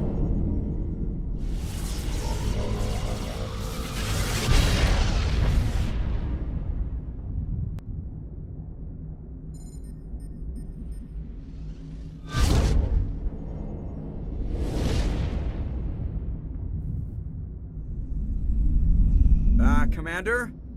We've got company. Have their sensors picked us up yet? Well, stealth systems are engaged. Unless we get close enough for a visual, they won't have any idea we're here. Picking up some strange readings from the planet's surface. Take us down, Joker. Lock in on the coordinates. Negative on that, Commander. The nearest landing zone's 2 clicks away. We'll never make it in time on foot. Get us something closer. There is nowhere closer. I've looked. Drop us in the Mako. You need at least 100 meters of open terrain to pull off a drop like that. The most I can find near Saren is 20. 20 meters? No way we can make a drop in there. We have to try. Find another landing zone! There is no other landing zone! The descent angle's too steep. It's our only option. It's not an option, it's a suicide run. We don't... I can do it. Joker? I can do it. Gear up and head down to the Mako. Joker, drop us right on top of that bastard.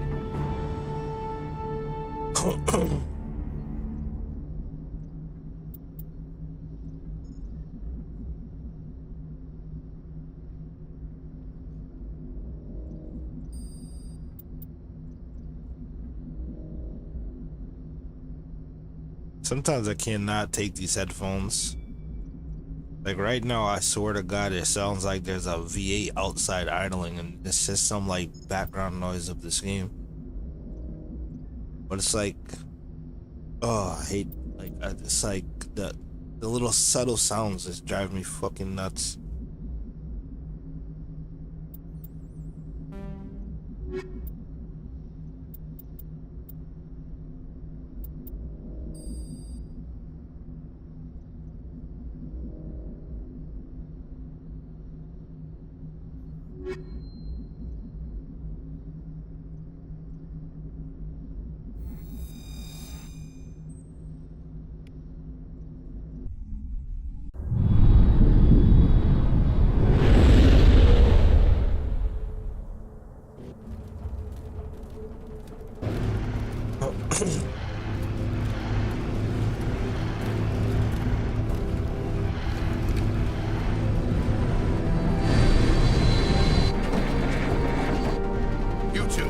moving! Inside, now!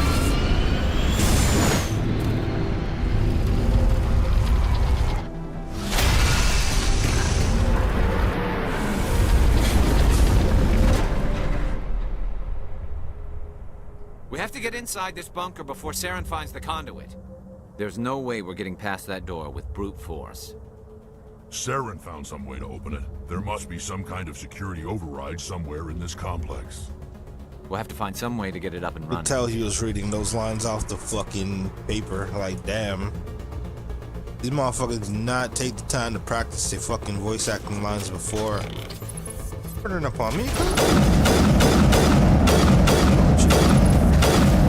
Get your friend. You dead? Get you. I don't want none of this.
That shit didn't hurt. I'm about to get some stronger guns.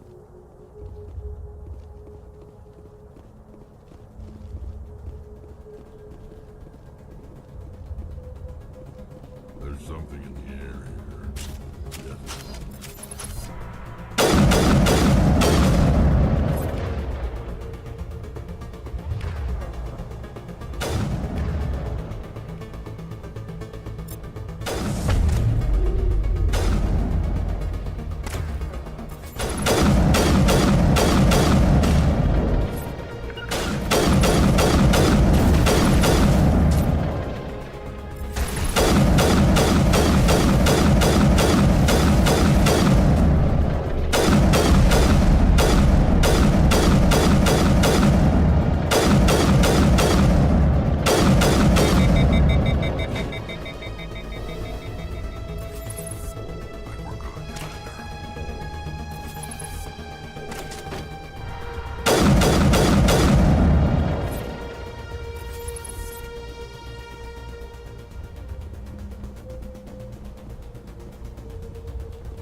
the fuck do I get up here?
Act like I'm not lost.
Look at them, killed everybody already.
Damn.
This place still has power.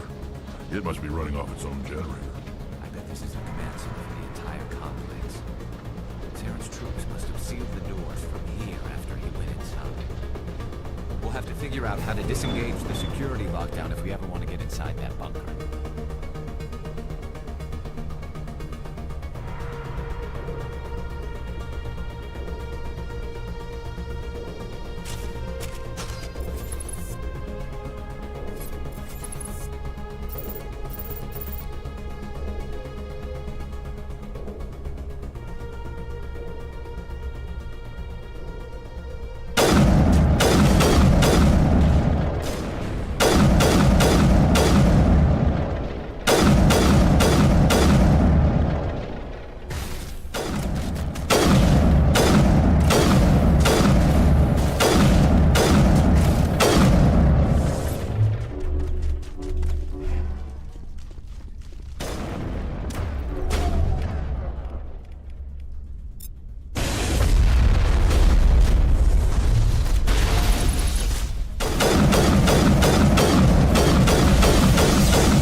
which I don't know where I can.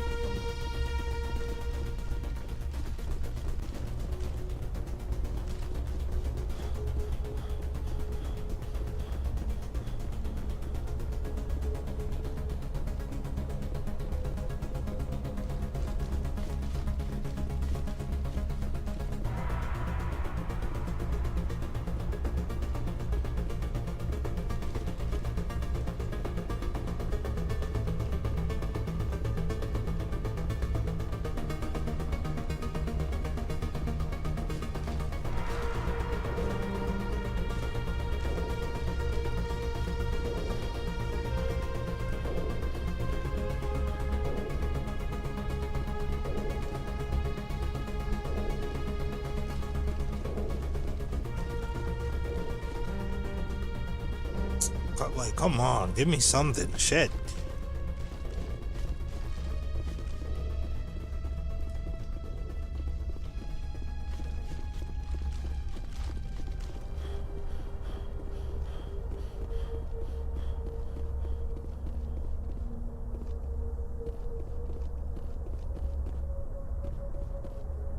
This place feels wrong to me.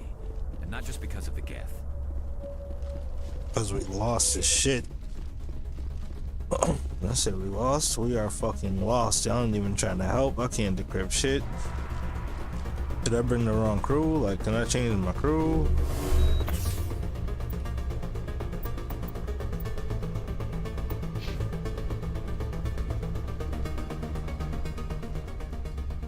Come on, Saren's already got a head start. We have to go find him before he reaches the conduit.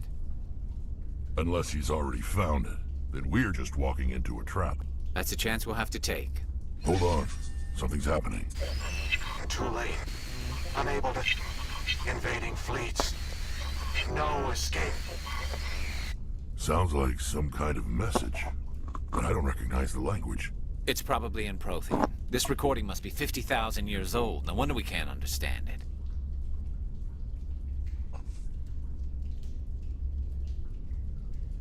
The message is all broken up, but I recognize some of the words. It's a warning against the Reaper invasion. Incredible. The cipher must have transferred an understanding of the Prothean language into your mind. Not safe. Seek refuge. Inside the archives. What's it saying? Can you make out anything useful? Fought Reapers. The Citadel. Overwhelmed. Only hope. Act of desperation. The conduit. All is lost.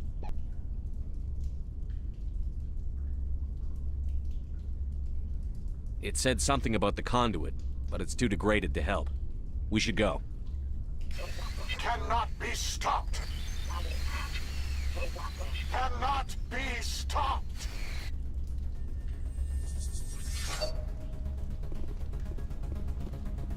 About to stop the fuck out of that shit. You don't see how my sniper is busting?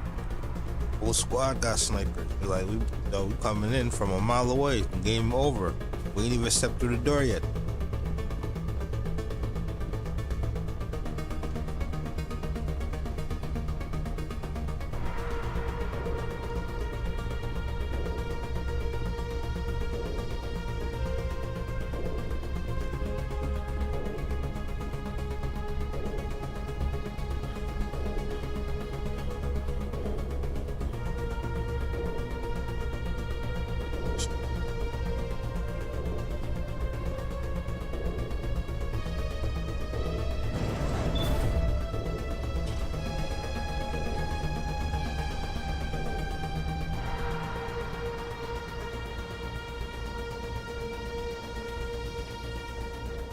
Said the whole squad? Yep, the whole squad.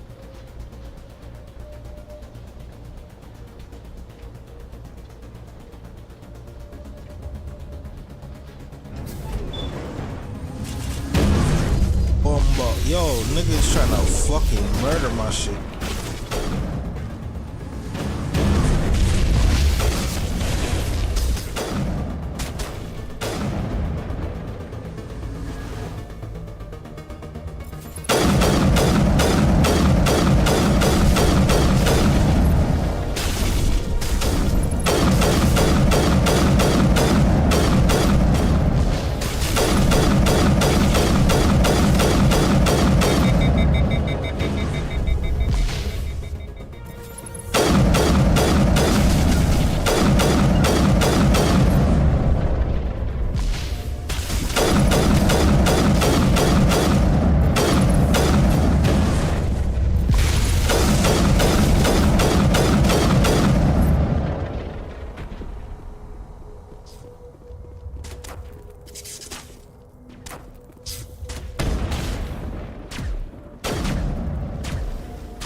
Frosty.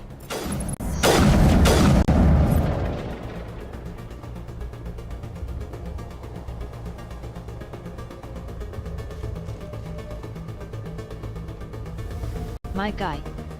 Frosty. Said.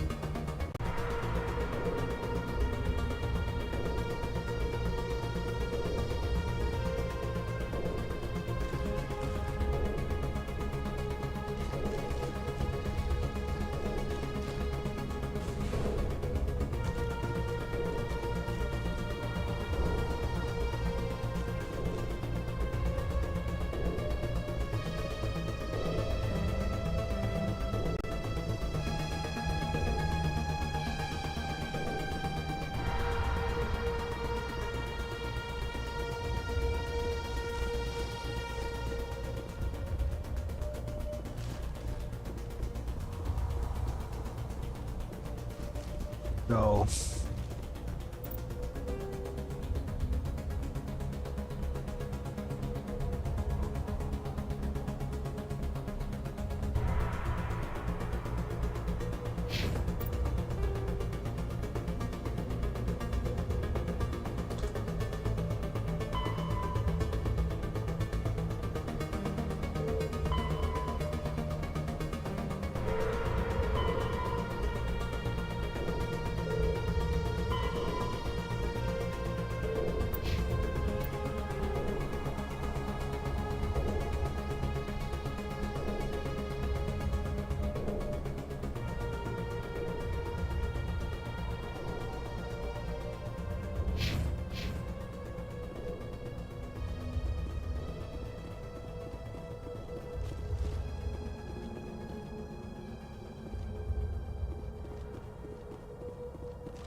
I'm beyond fucking lost. You know what? I should go back to the landing zone and see if I can change my crew members. Could decrypt some of this shit.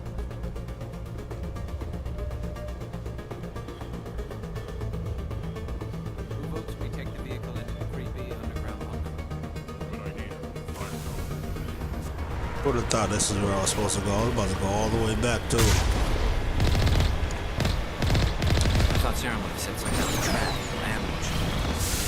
Blood, fire.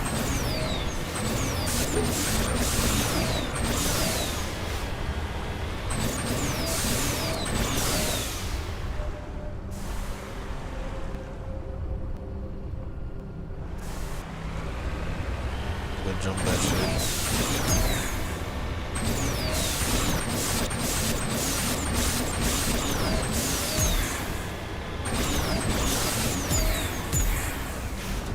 What are all those things on the wall? Some kind of container? It looked like freezing. The Prothean is probably trying to keep himself alive through cryogenic freezing.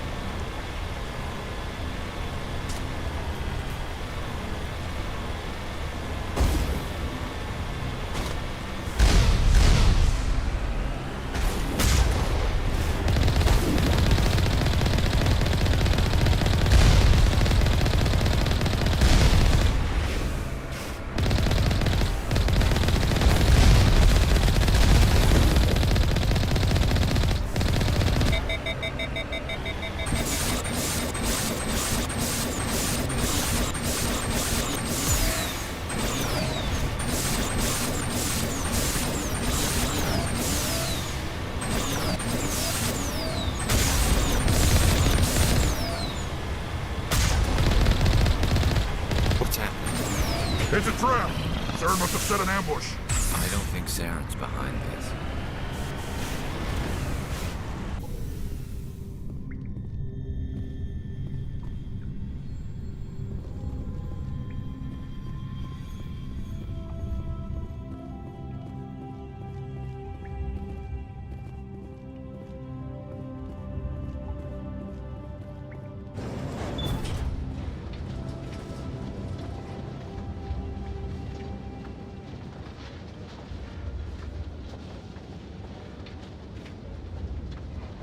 What do you think we're gonna find down here?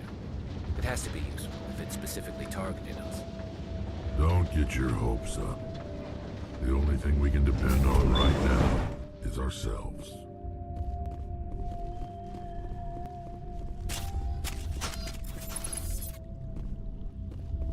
You are not Prothean, but you are not machine either. This eventuality was one of many that was anticipated. This is why we sent our warning through the beacons. Looks like some kind of VI program. Pretty badly damaged. I do not sense the taint of indoctrination upon any of you. Unlike the other that passed recently. Perhaps there is still hope. Wait a minute. How come I can understand you? Why aren't you speaking the Prothean language? I have been monitoring your communications since you arrived at this facility. I have translated my output into a format you will comprehend. My name is Vigil. You are safe here for the moment, but that is likely to change. Soon, nowhere will be safe. Are you some kind of artificial intelligence program?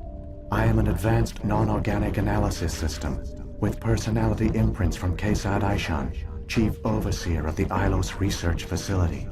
That motherfucker.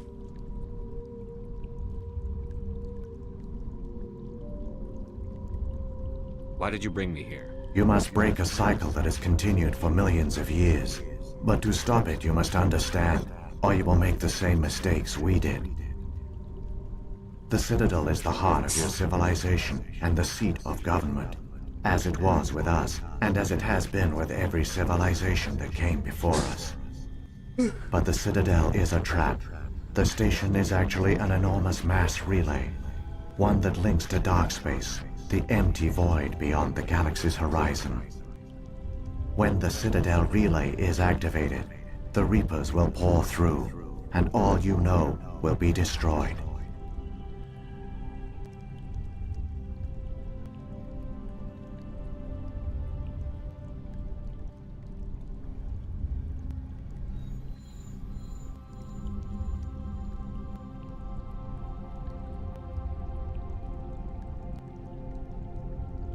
How come nobody ever noticed the Citadel was an inactive mass relay? The Reapers are careful to keep the greatest secrets of the Citadel hidden. That is why they created a species of seemingly benign organic caretakers. The Keepers maintain the station's most basic functions. They enable any species that discovers the Citadel to use it without fully understanding the technology. Reliance on the Keepers ensures no other species will ever discover the Citadel's true nature. Not until the relay is activated and the Reapers invade.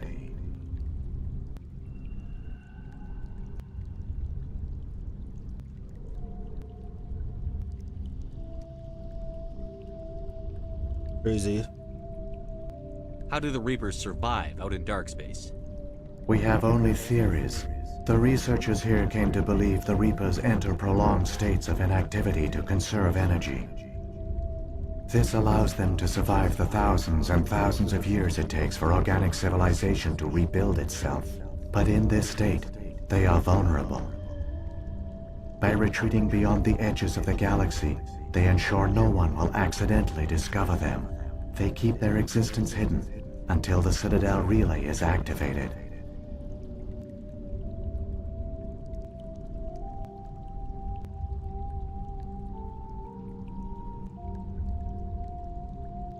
The Reapers can wipe out the Council and the entire Citadel fleet in a single surprise attack. That was our fate. Our leaders were dead before we even realized we were under attack. The Reapers seized control of the Citadel, and through it, the mass relays.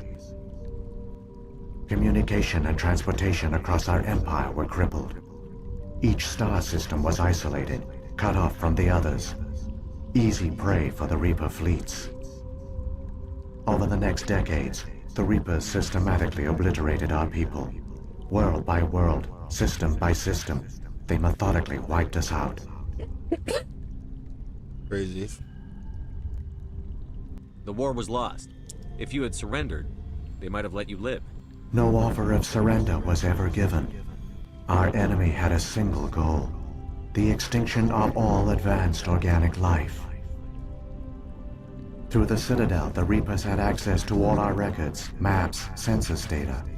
Information is power, and they knew everything about us. Their fleets advanced across every settled region of the galaxy. Some worlds were utterly destroyed. Others were conquered, their populations enslaved.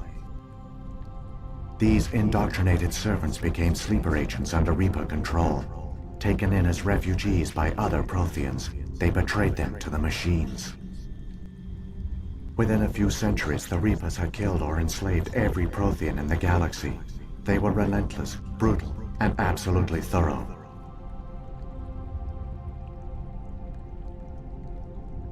I don't understand. Where did the Reapers go after they conquered your people? Our worlds were stripped bare, harvested by the indoctrinated slaves. Everything of value, all resources, all technology was taken. Certain that all advanced organic life had been extinguished, the Reapers retreated back through the Citadel relay into dark space, sealing it behind them. All evidence of the Reaper invasion had been wiped away. Only their indoctrinated slaves were left behind, abandoned. Mindless husks, no longer capable of independent thought, the indoctrinated soon starved or died of exposure. The genocide of the Protheans was complete.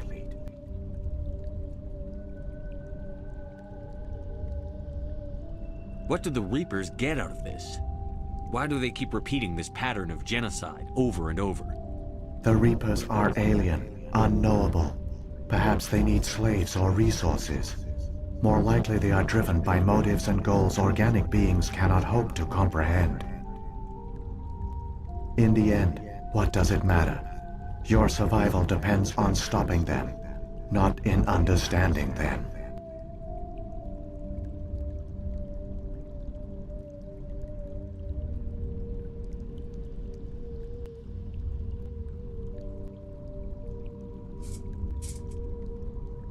You said you brought me here for a reason.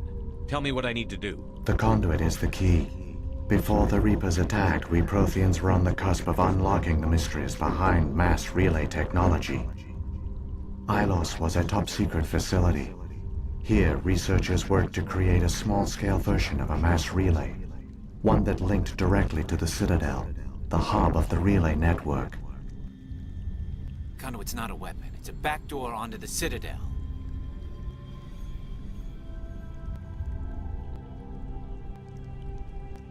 How did you manage to stay hidden? All official records of our project were destroyed in the initial attack on the Citadel. While the Prothean Empire came crashing down, Ilos was spared. We severed all communication with the outside, and our facility went dark. The personnel retreated underground into these archives. To conserve resources, everyone was put into cryogenic stasis. I was programmed to monitor the facility and wake the staff when the danger had passed. But the genocide of an entire species is a long, slow process. Years passed, decades, centuries.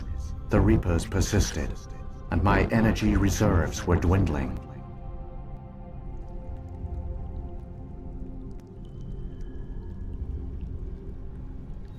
You should have fought. We were a few hundred against a galactic invasion fleet. Our only hope was to remain undetected. I began to disable the life support of non-essential personnel. First support staff, then security. One by one, their pods were shut down to conserve energy. Eventually, only the stasis pods of the top scientists remained active.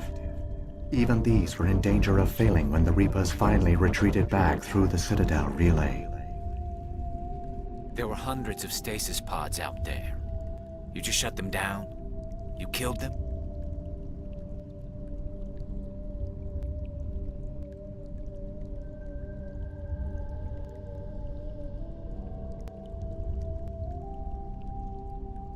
You were programmed to protect them, not kill them.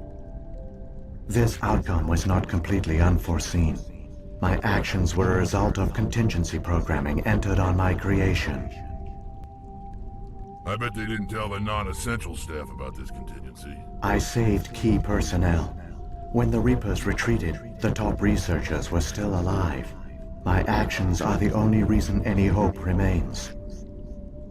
When the researchers woke, they realized the Prothean species was doomed. There were only a dozen individuals left, far too few to sustain a viable population. Yet they vowed to find some way to stop the Reapers from returning, a way to break the cycle forever, and they knew the Keepers were the key.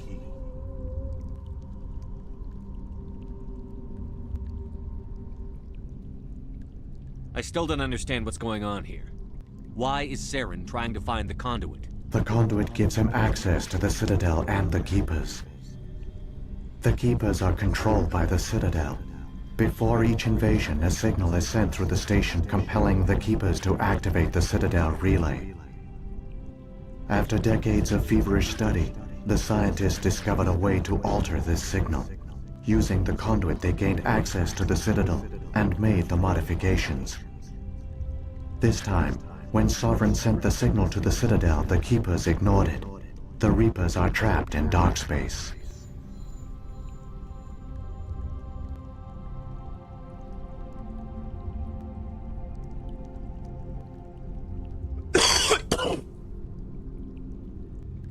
Saren must have some plan to undo everything you did. The one you call Saren will use the conduit to bypass the Citadel's defenses. Once inside, he will transfer control of the station to Sovereign.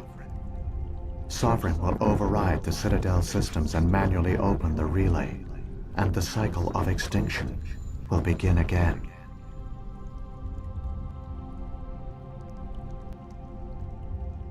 Is there any way we can stop them? There's a data file in my console. Take a copy when you go. When you reach the Citadel's master control unit, upload it to the station. It will corrupt the Citadel's security protocols and give you temporary control of the station. It might give you a chance against Sovereign. Wait, where's the Citadel's master control unit? I've never heard of it. Through the conduit, follow Saren. He will lead you to your destination.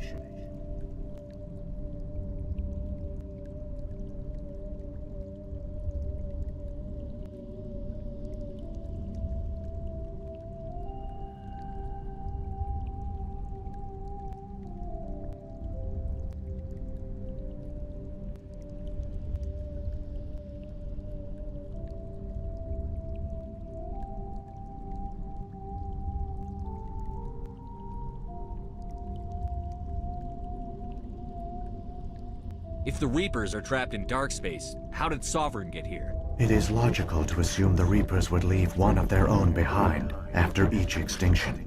A sentinel to pave the way for their inevitable return.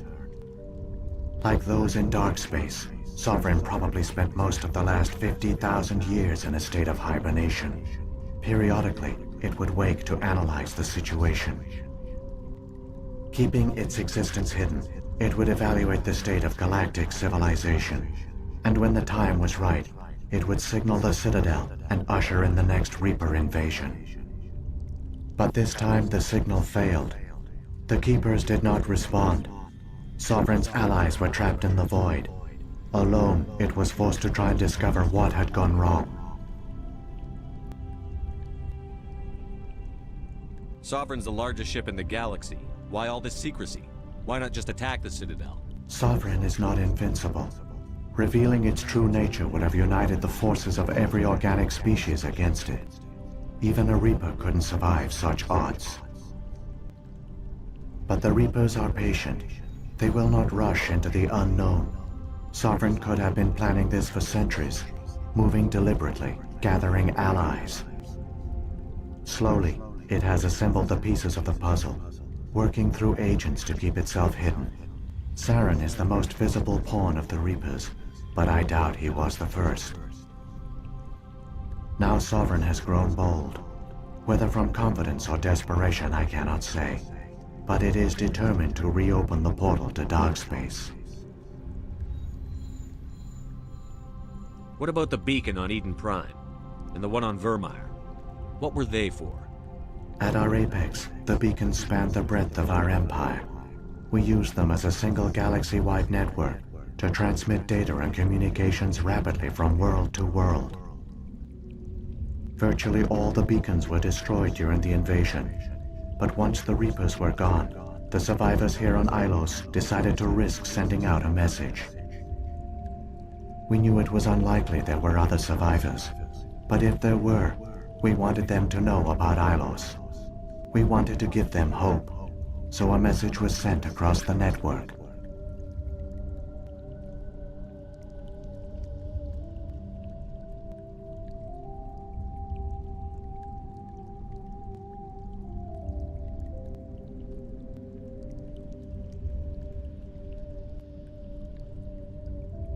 You could have exposed yourself to the Reapers.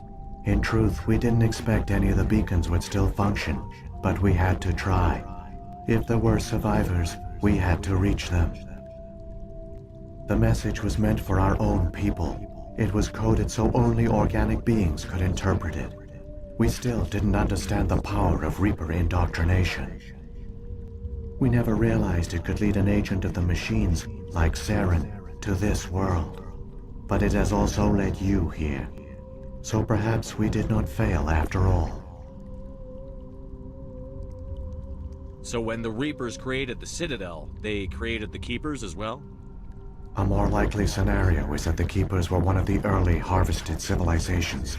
Perhaps the very first. Perhaps they responded well to indoctrination, or the Reapers simply bred them to be obedient. In any case, they were left behind to operate and maintain the Citadel. But the Keepers are no longer directly controlled by Sovereign or its ilk. They evolved so that they only respond to the signals emitted by the Citadel itself. When the Protheans altered the Citadel's signals, they broke Sovereign's hold over the Keepers. Now, they are completely harmless.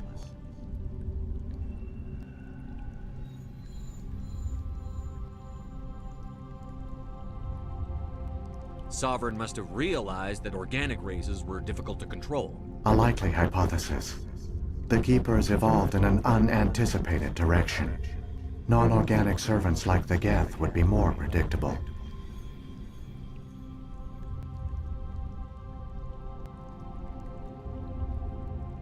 What happened to the survivors from the Conduit project? They used the conduit to gain access to the Citadel, but the conduit is only a prototype. The portal only links in one direction, so they were trapped on the station. I do not know what became of them then. It is unlikely they found any food or water on the station. I fear they suffered a slow, grim death. I only know they succeeded in their mission to seal the relay. Your presence here proves their sacrifice was not in vain. If the Reapers are trapped in dark space, how did Sovereign get here? It is logical to assume like the keeping, but this time the signal failed. The Keepers did not respond. Sovereign's allies were trapped in the... Saren's got enough of a head start. Grab that data file and let's go. The one you call Saren has not reached the conduit. Not yet. There is still hope if you hurry.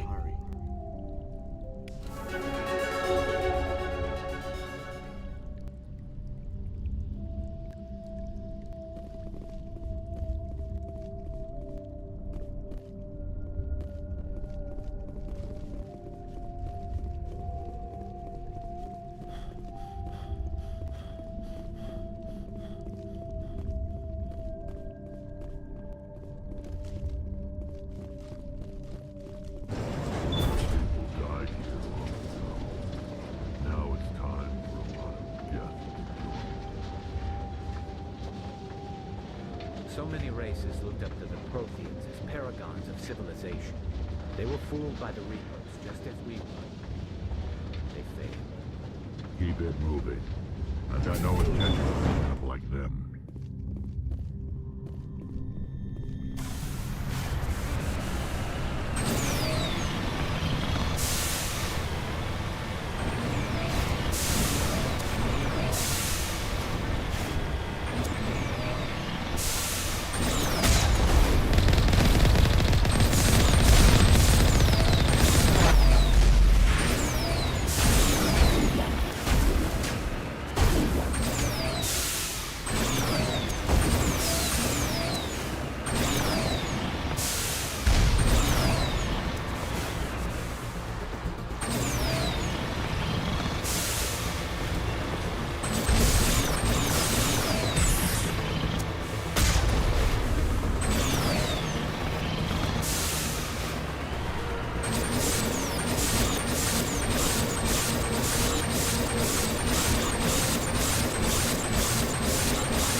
incredible. We don't have time to admire the view. We have to get through that relay, and these Geth aren't gonna make it easy on us.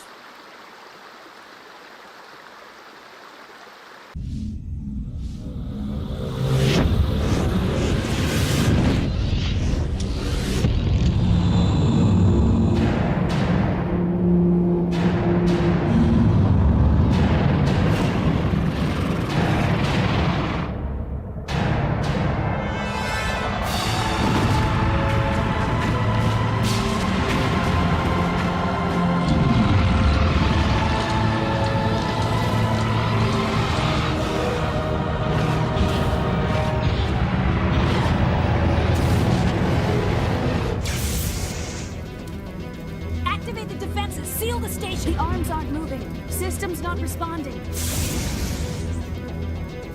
Abandon the Citadel! Evacuate the Council! Citadel Control! Citadel Control, do you copy?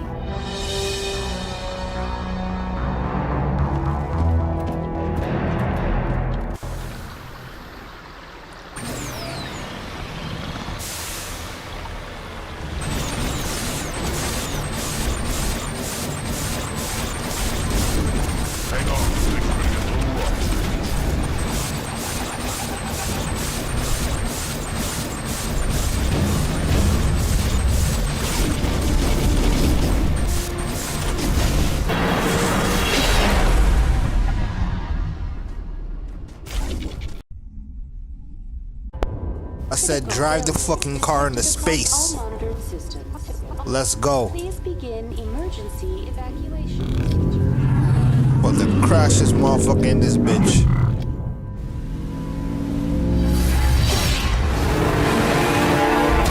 Oh no, Shepard is gangster.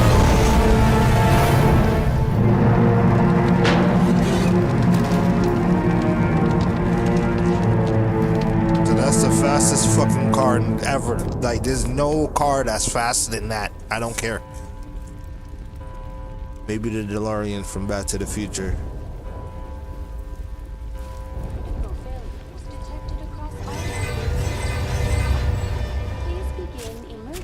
Oh.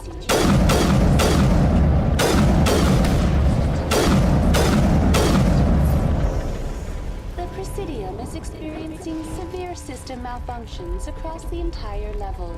All non-emergency personnel must evacuate immediately. Give me a rundown of the damage. We have lost all primary power to the level. Environmental controls are not responding. Class 3 fires are burning in sectors 2, 3, 6, and 7. Civilian casualties are high. Damn. I am also detecting numerous turn around. unauthorized synthetic life forms throughout the station.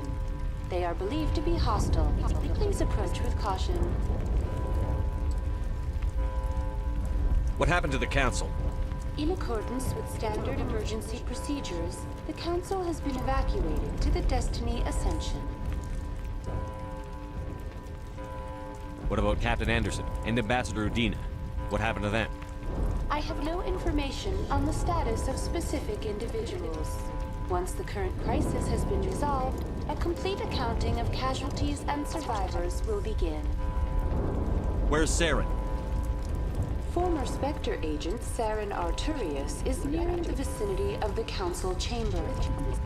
A warrant has been issued for his arrest, though Citadel security is unable to respond at this time. Come on, we need to stop Saren before it's too late. Please begin emergency evacuation procedures. This is not a drill. Critical failures detected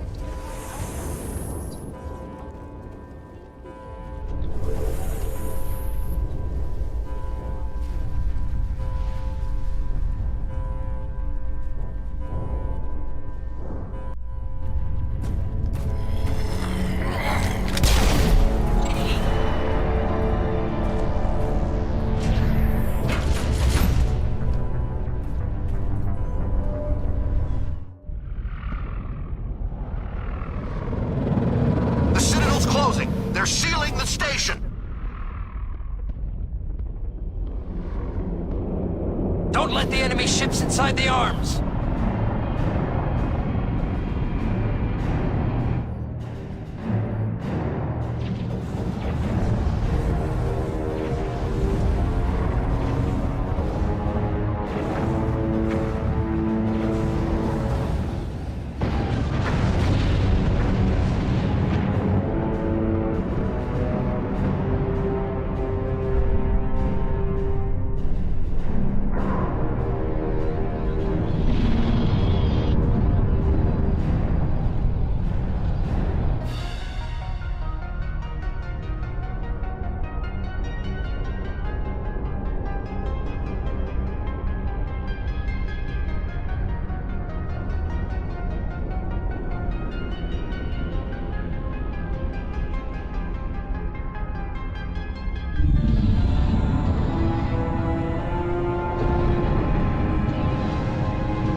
elevator. Suit up! We're going outside!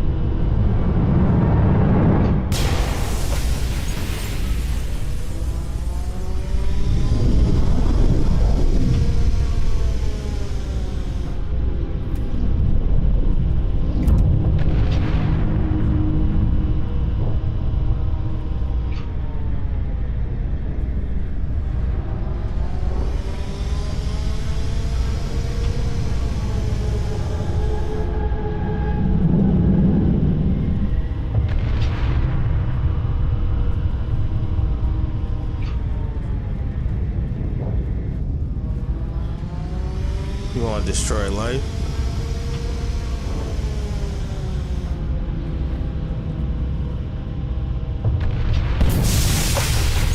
Rascal. Yeah?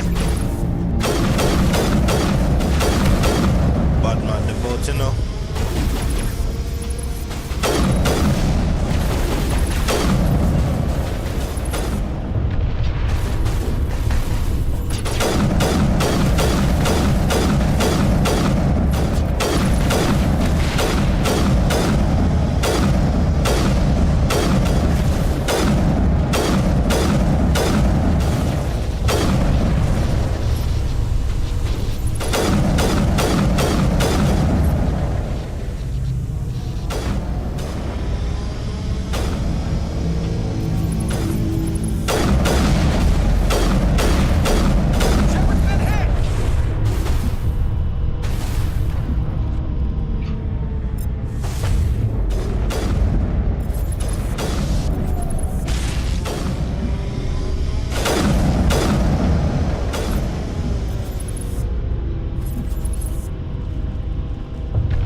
Fucking low.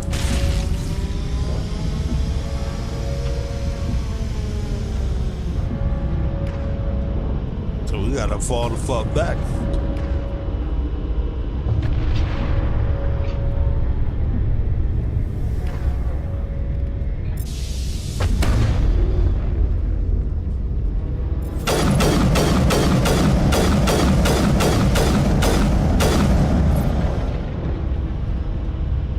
Into the fucking sky, that's it.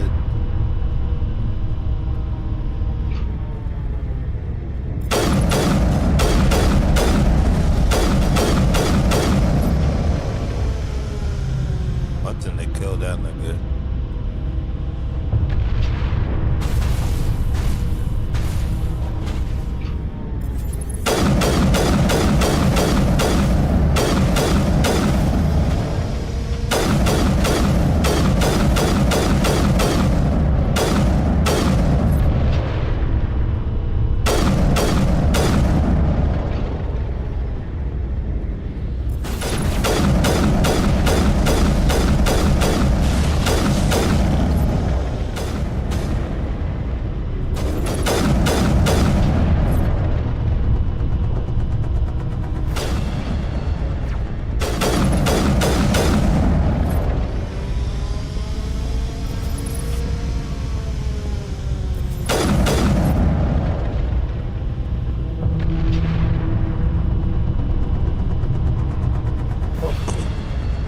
About to have me reloaded never.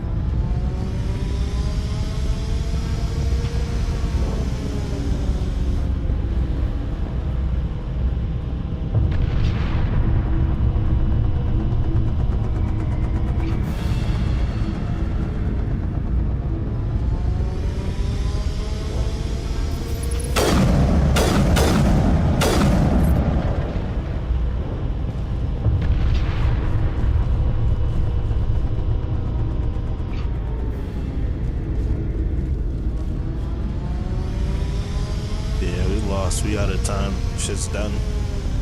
Cause I can't find what the fuck I'm supposed to go.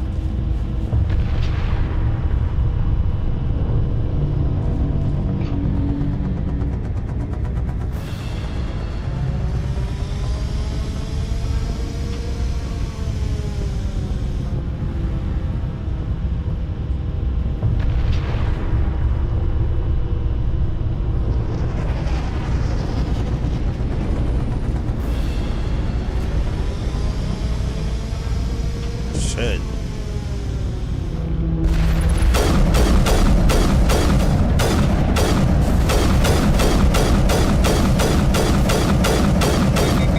I'm busty till the shit done.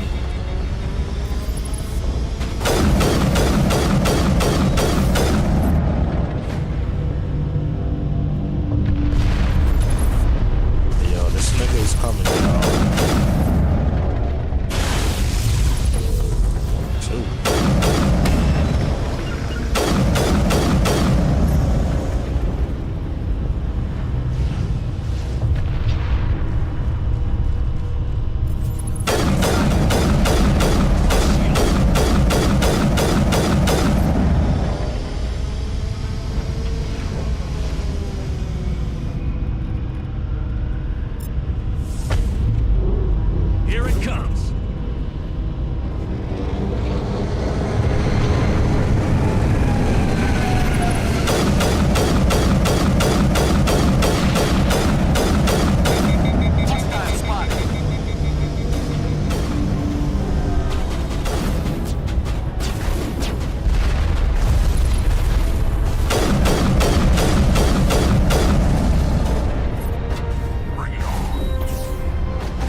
that double kill. They got a double kill on us, bro. Shit.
Yeah. Yeah?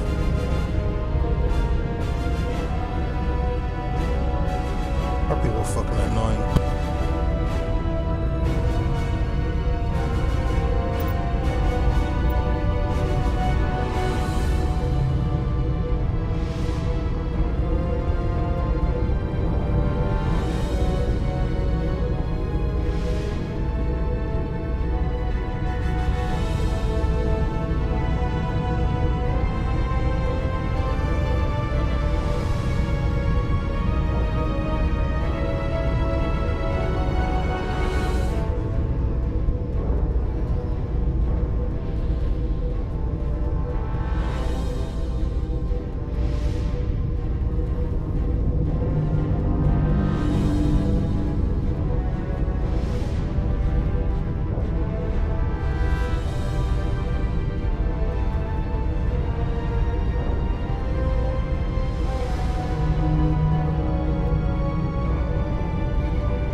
time, Shepard.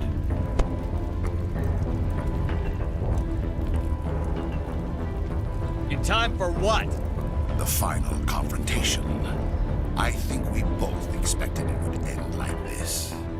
You've lost. You know that, don't you? In a few minutes, Sovereign will have full control of all the Citadel systems. The relay will open. The Reapers will return. I've still got a few tricks up my sleeve. You survived our encounter on Vermeer, but I've changed since then. Improved. Sovereign has upgraded me. Fancy hardware is not gonna save you. You don't understand, Shepard. There is a place for organics in the New Order. The Reapers need men and women of action. People like us. Sovereign recognizes your value. You've impressed it. Surrender to the Reapers, and you will be spared. Join us, and we can find a place for you. I'd rather die than live like that. Then you will die. And your companions. Everyone you know and love. Everyone you've ever met. Don't you understand? You will all die. The Reapers can't be stopped. Not by the Protheans. Not by you. The cycle always continues. Sovereign's controlling you through your implants. Don't you see that? The relationship is symbiotic, organic and machine intertwined, a union of flesh and steel. The strengths of both, the weaknesses of neither. I am a vision of the future, Shepard, the evolution of all organic life. This is our destiny. Join Sovereign and experience a true rebirth. I'd rather die than live like that. Then you will die. And your companions. Everyone. The Reapers can't be stopped. Not by the Protheans. Not by you. The cycle always... I'm done arguing with you. Let's end this.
Nigga.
Shit up.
shoot him.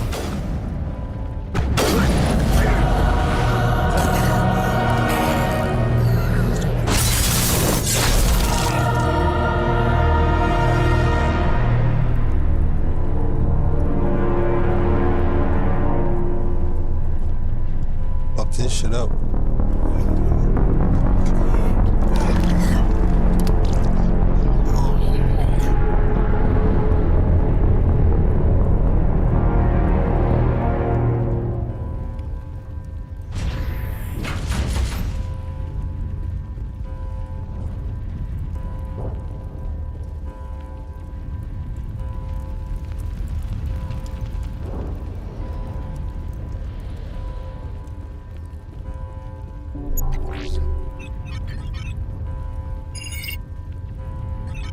Vigil's data file worked. I've got control of all systems. Quick, open the station's arms. Maybe the fleet can take Sovereign down. See if you can open a communications channel. The Destiny Ascension. Main drives offline. Kinetic barriers down 40%. The Council is on board. I repeat, the Council is on board. Normandy to the Citadel. Normandy to the Citadel. Please tell me that's you, Commander.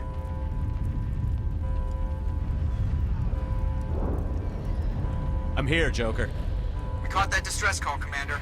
I'm sitting here in the Endura sector with the entire Arcturus fleet. We can save the Ascension.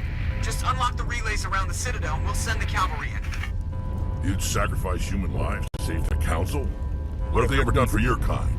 This is bigger than humanity. Sovereign's a threat to every organic species in the galaxy. That's why you can't throw away reinforcements trying to save the Council.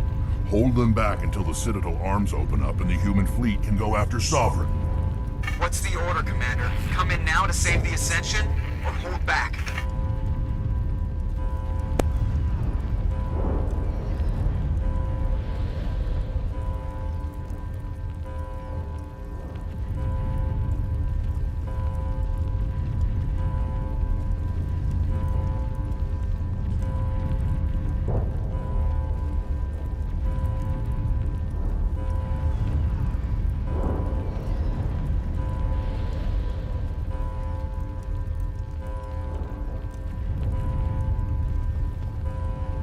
Wait until those arms open, Joker. We need all our ships focusing on Sovereign, even if it means sacrificing the Council. I hope you know what you're doing, human. Don't let the Council die in vain. All Alliance ships, hold formation. Wait for a shot at Sovereign. Nothing else matters. I repeat, nothing else matters.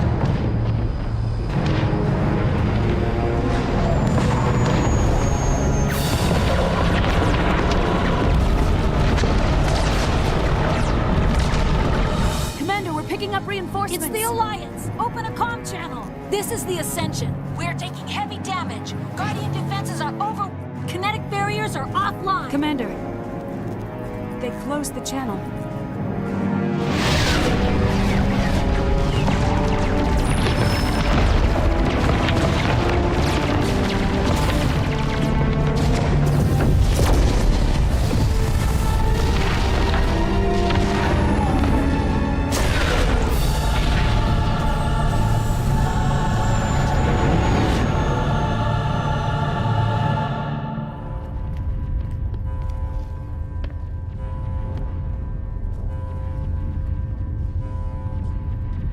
Make sure he's dead.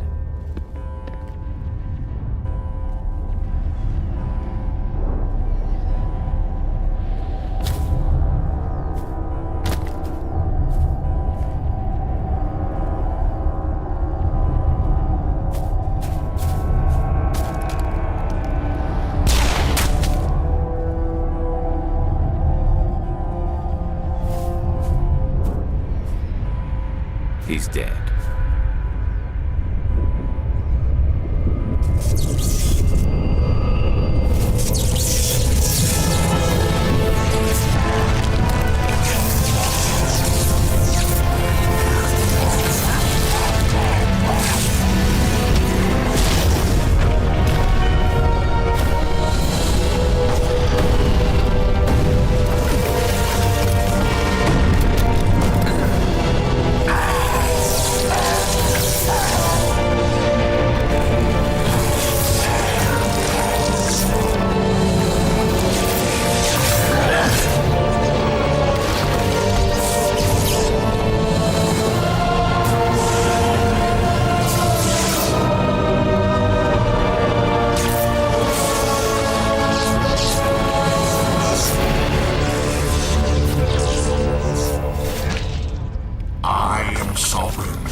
Negative. This is our only chance.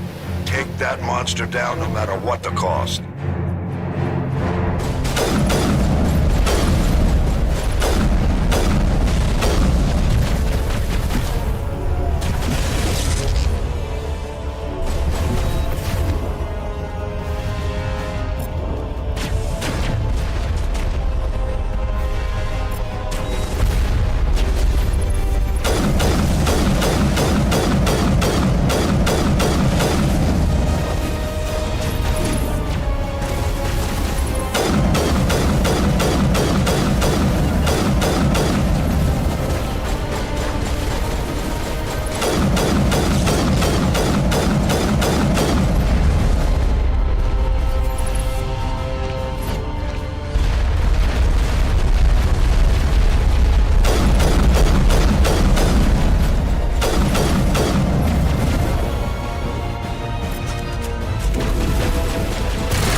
Anderson, we found them! They're in here!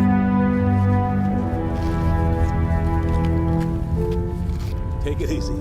It's over. You're safe now. Where's the commander?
We got your message, Ambassador.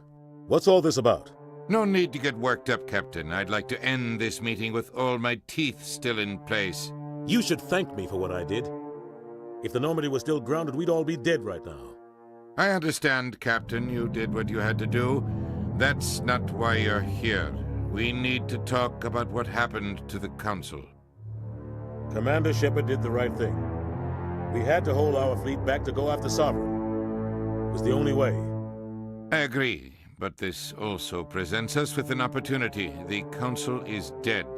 The galaxy is looking for leadership. The Citadel fleets were decimated in the attack. Their losses have made the Alliance stronger. If we step forward now, nobody will be able to stop us.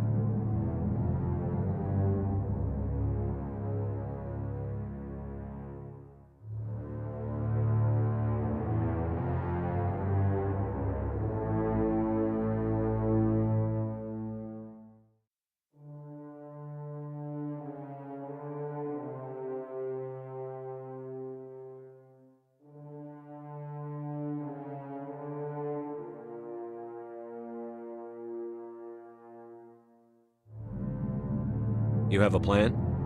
The galaxy needs leadership, real leadership. When a crisis hits, we can't be paralyzed by debate like the old Council. The new Council must rule with a single voice. It must be assembled from one species alone, humanity.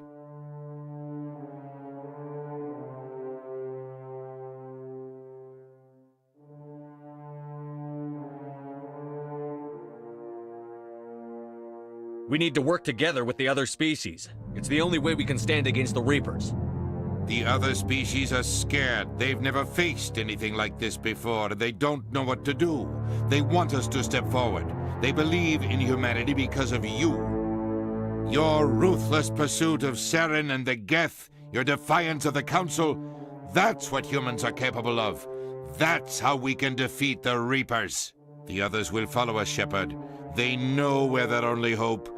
We will have a human council with a human chairman. The Ambassador's right. I may not like it, but we can't deny the truth. Given everything you've done, Commander, the Alliance will want to know who you think our chairman should be. We're about to go into war. We need someone with military experience. Someone like Captain Anderson. You make a good case. Captain, are you ready for this? I don't know if any of us are ready for this, but I'll do what I can. So what happens now?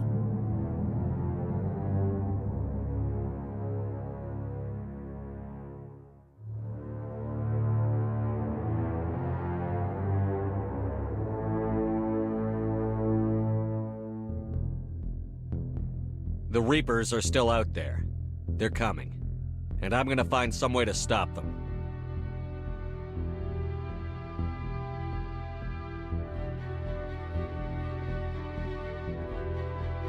Shepard's right. We're headed for war with the Reapers. If we lose, it's the end of all life as we know it. And no other species in the galaxy truly understands what it will take to survive. The other races will have to follow our lead. We need to take control. It's time for humanity to rise up and seize its destiny.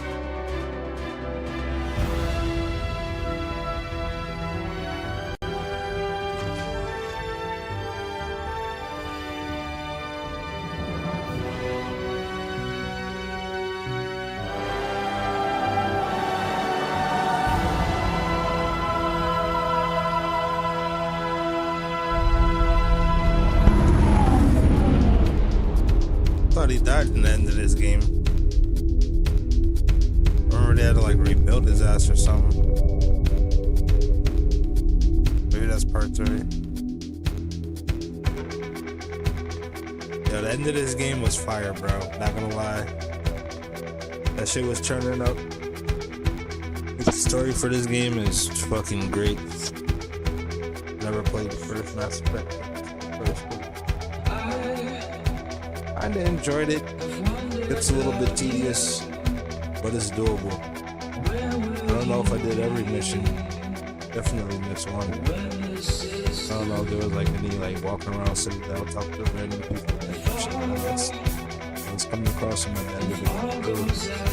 What we're gonna do is try to skip this. I don't know if we can. We can, thank God.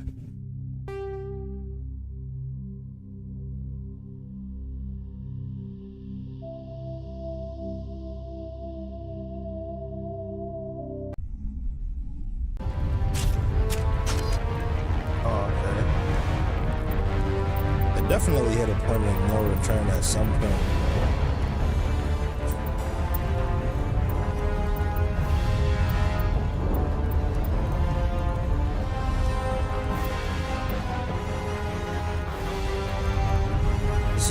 This was a good save right here.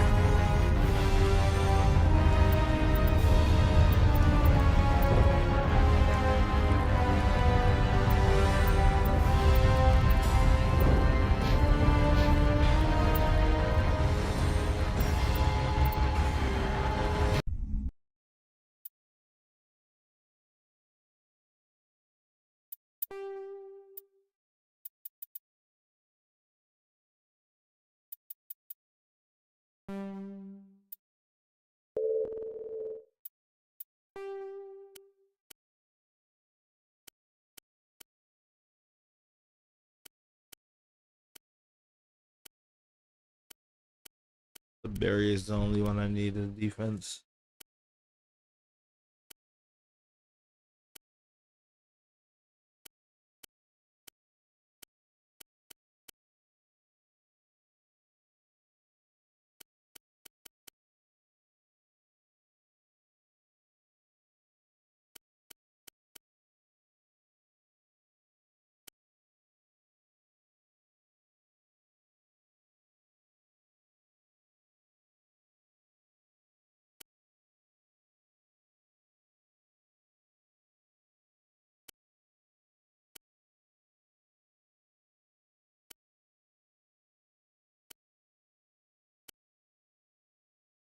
My guy. Skull Bath. Yo. Said GGS. Word. I'd appreciate that. I didn't think I was gonna make it. That last boss was putting in work, and I ain't gonna flex. It was like my teammate got the last shot, and I didn't even get the last shot. I was just trying to stay alive, like, bro. When I said I was trying to stay alive, I don't think I bought enough like good equipment. Like I just kept like just using random guns and throwing shit away. I did put some perks on the guns though.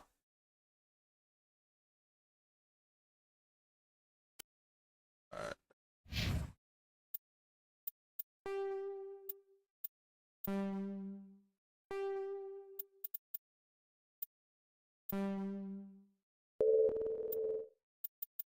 I think I have to download like part 2 and part 3 because there's a way you could like go in the game and delete those files because this game is like 100 fucking gigabytes of all 3 of them shits downloaded, but with one of them downloaded it's not so much. So I think I downloaded the whole game and then learned how to go in the game and like delete each file. It's crazy.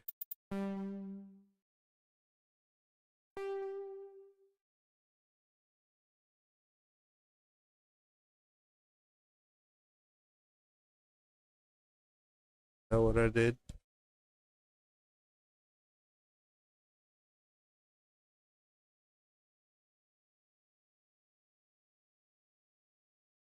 Yeah, but I'm sure this shit cannot find it right now. Oh no, that is not what I did. This game launched immediately.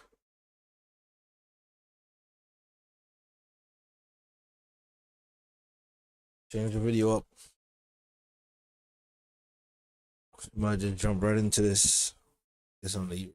Oh.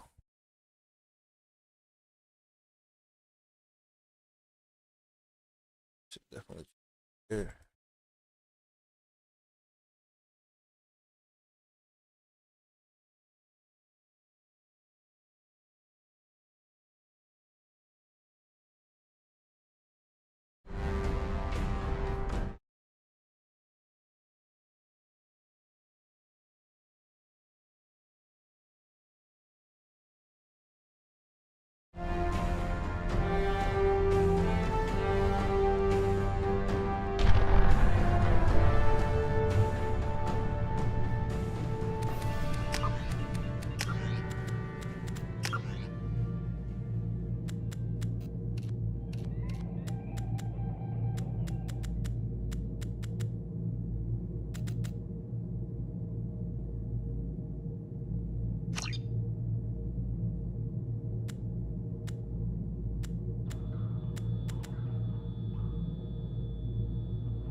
Why is this game being crazy?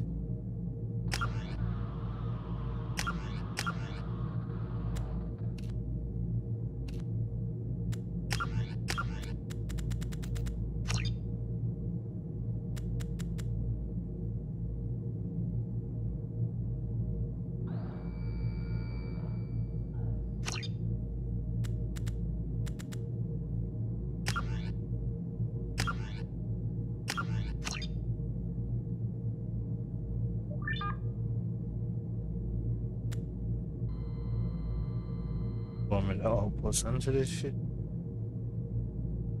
that what they want?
We go get something to eat real quick because this shit kind of like pissing me off. And I can't.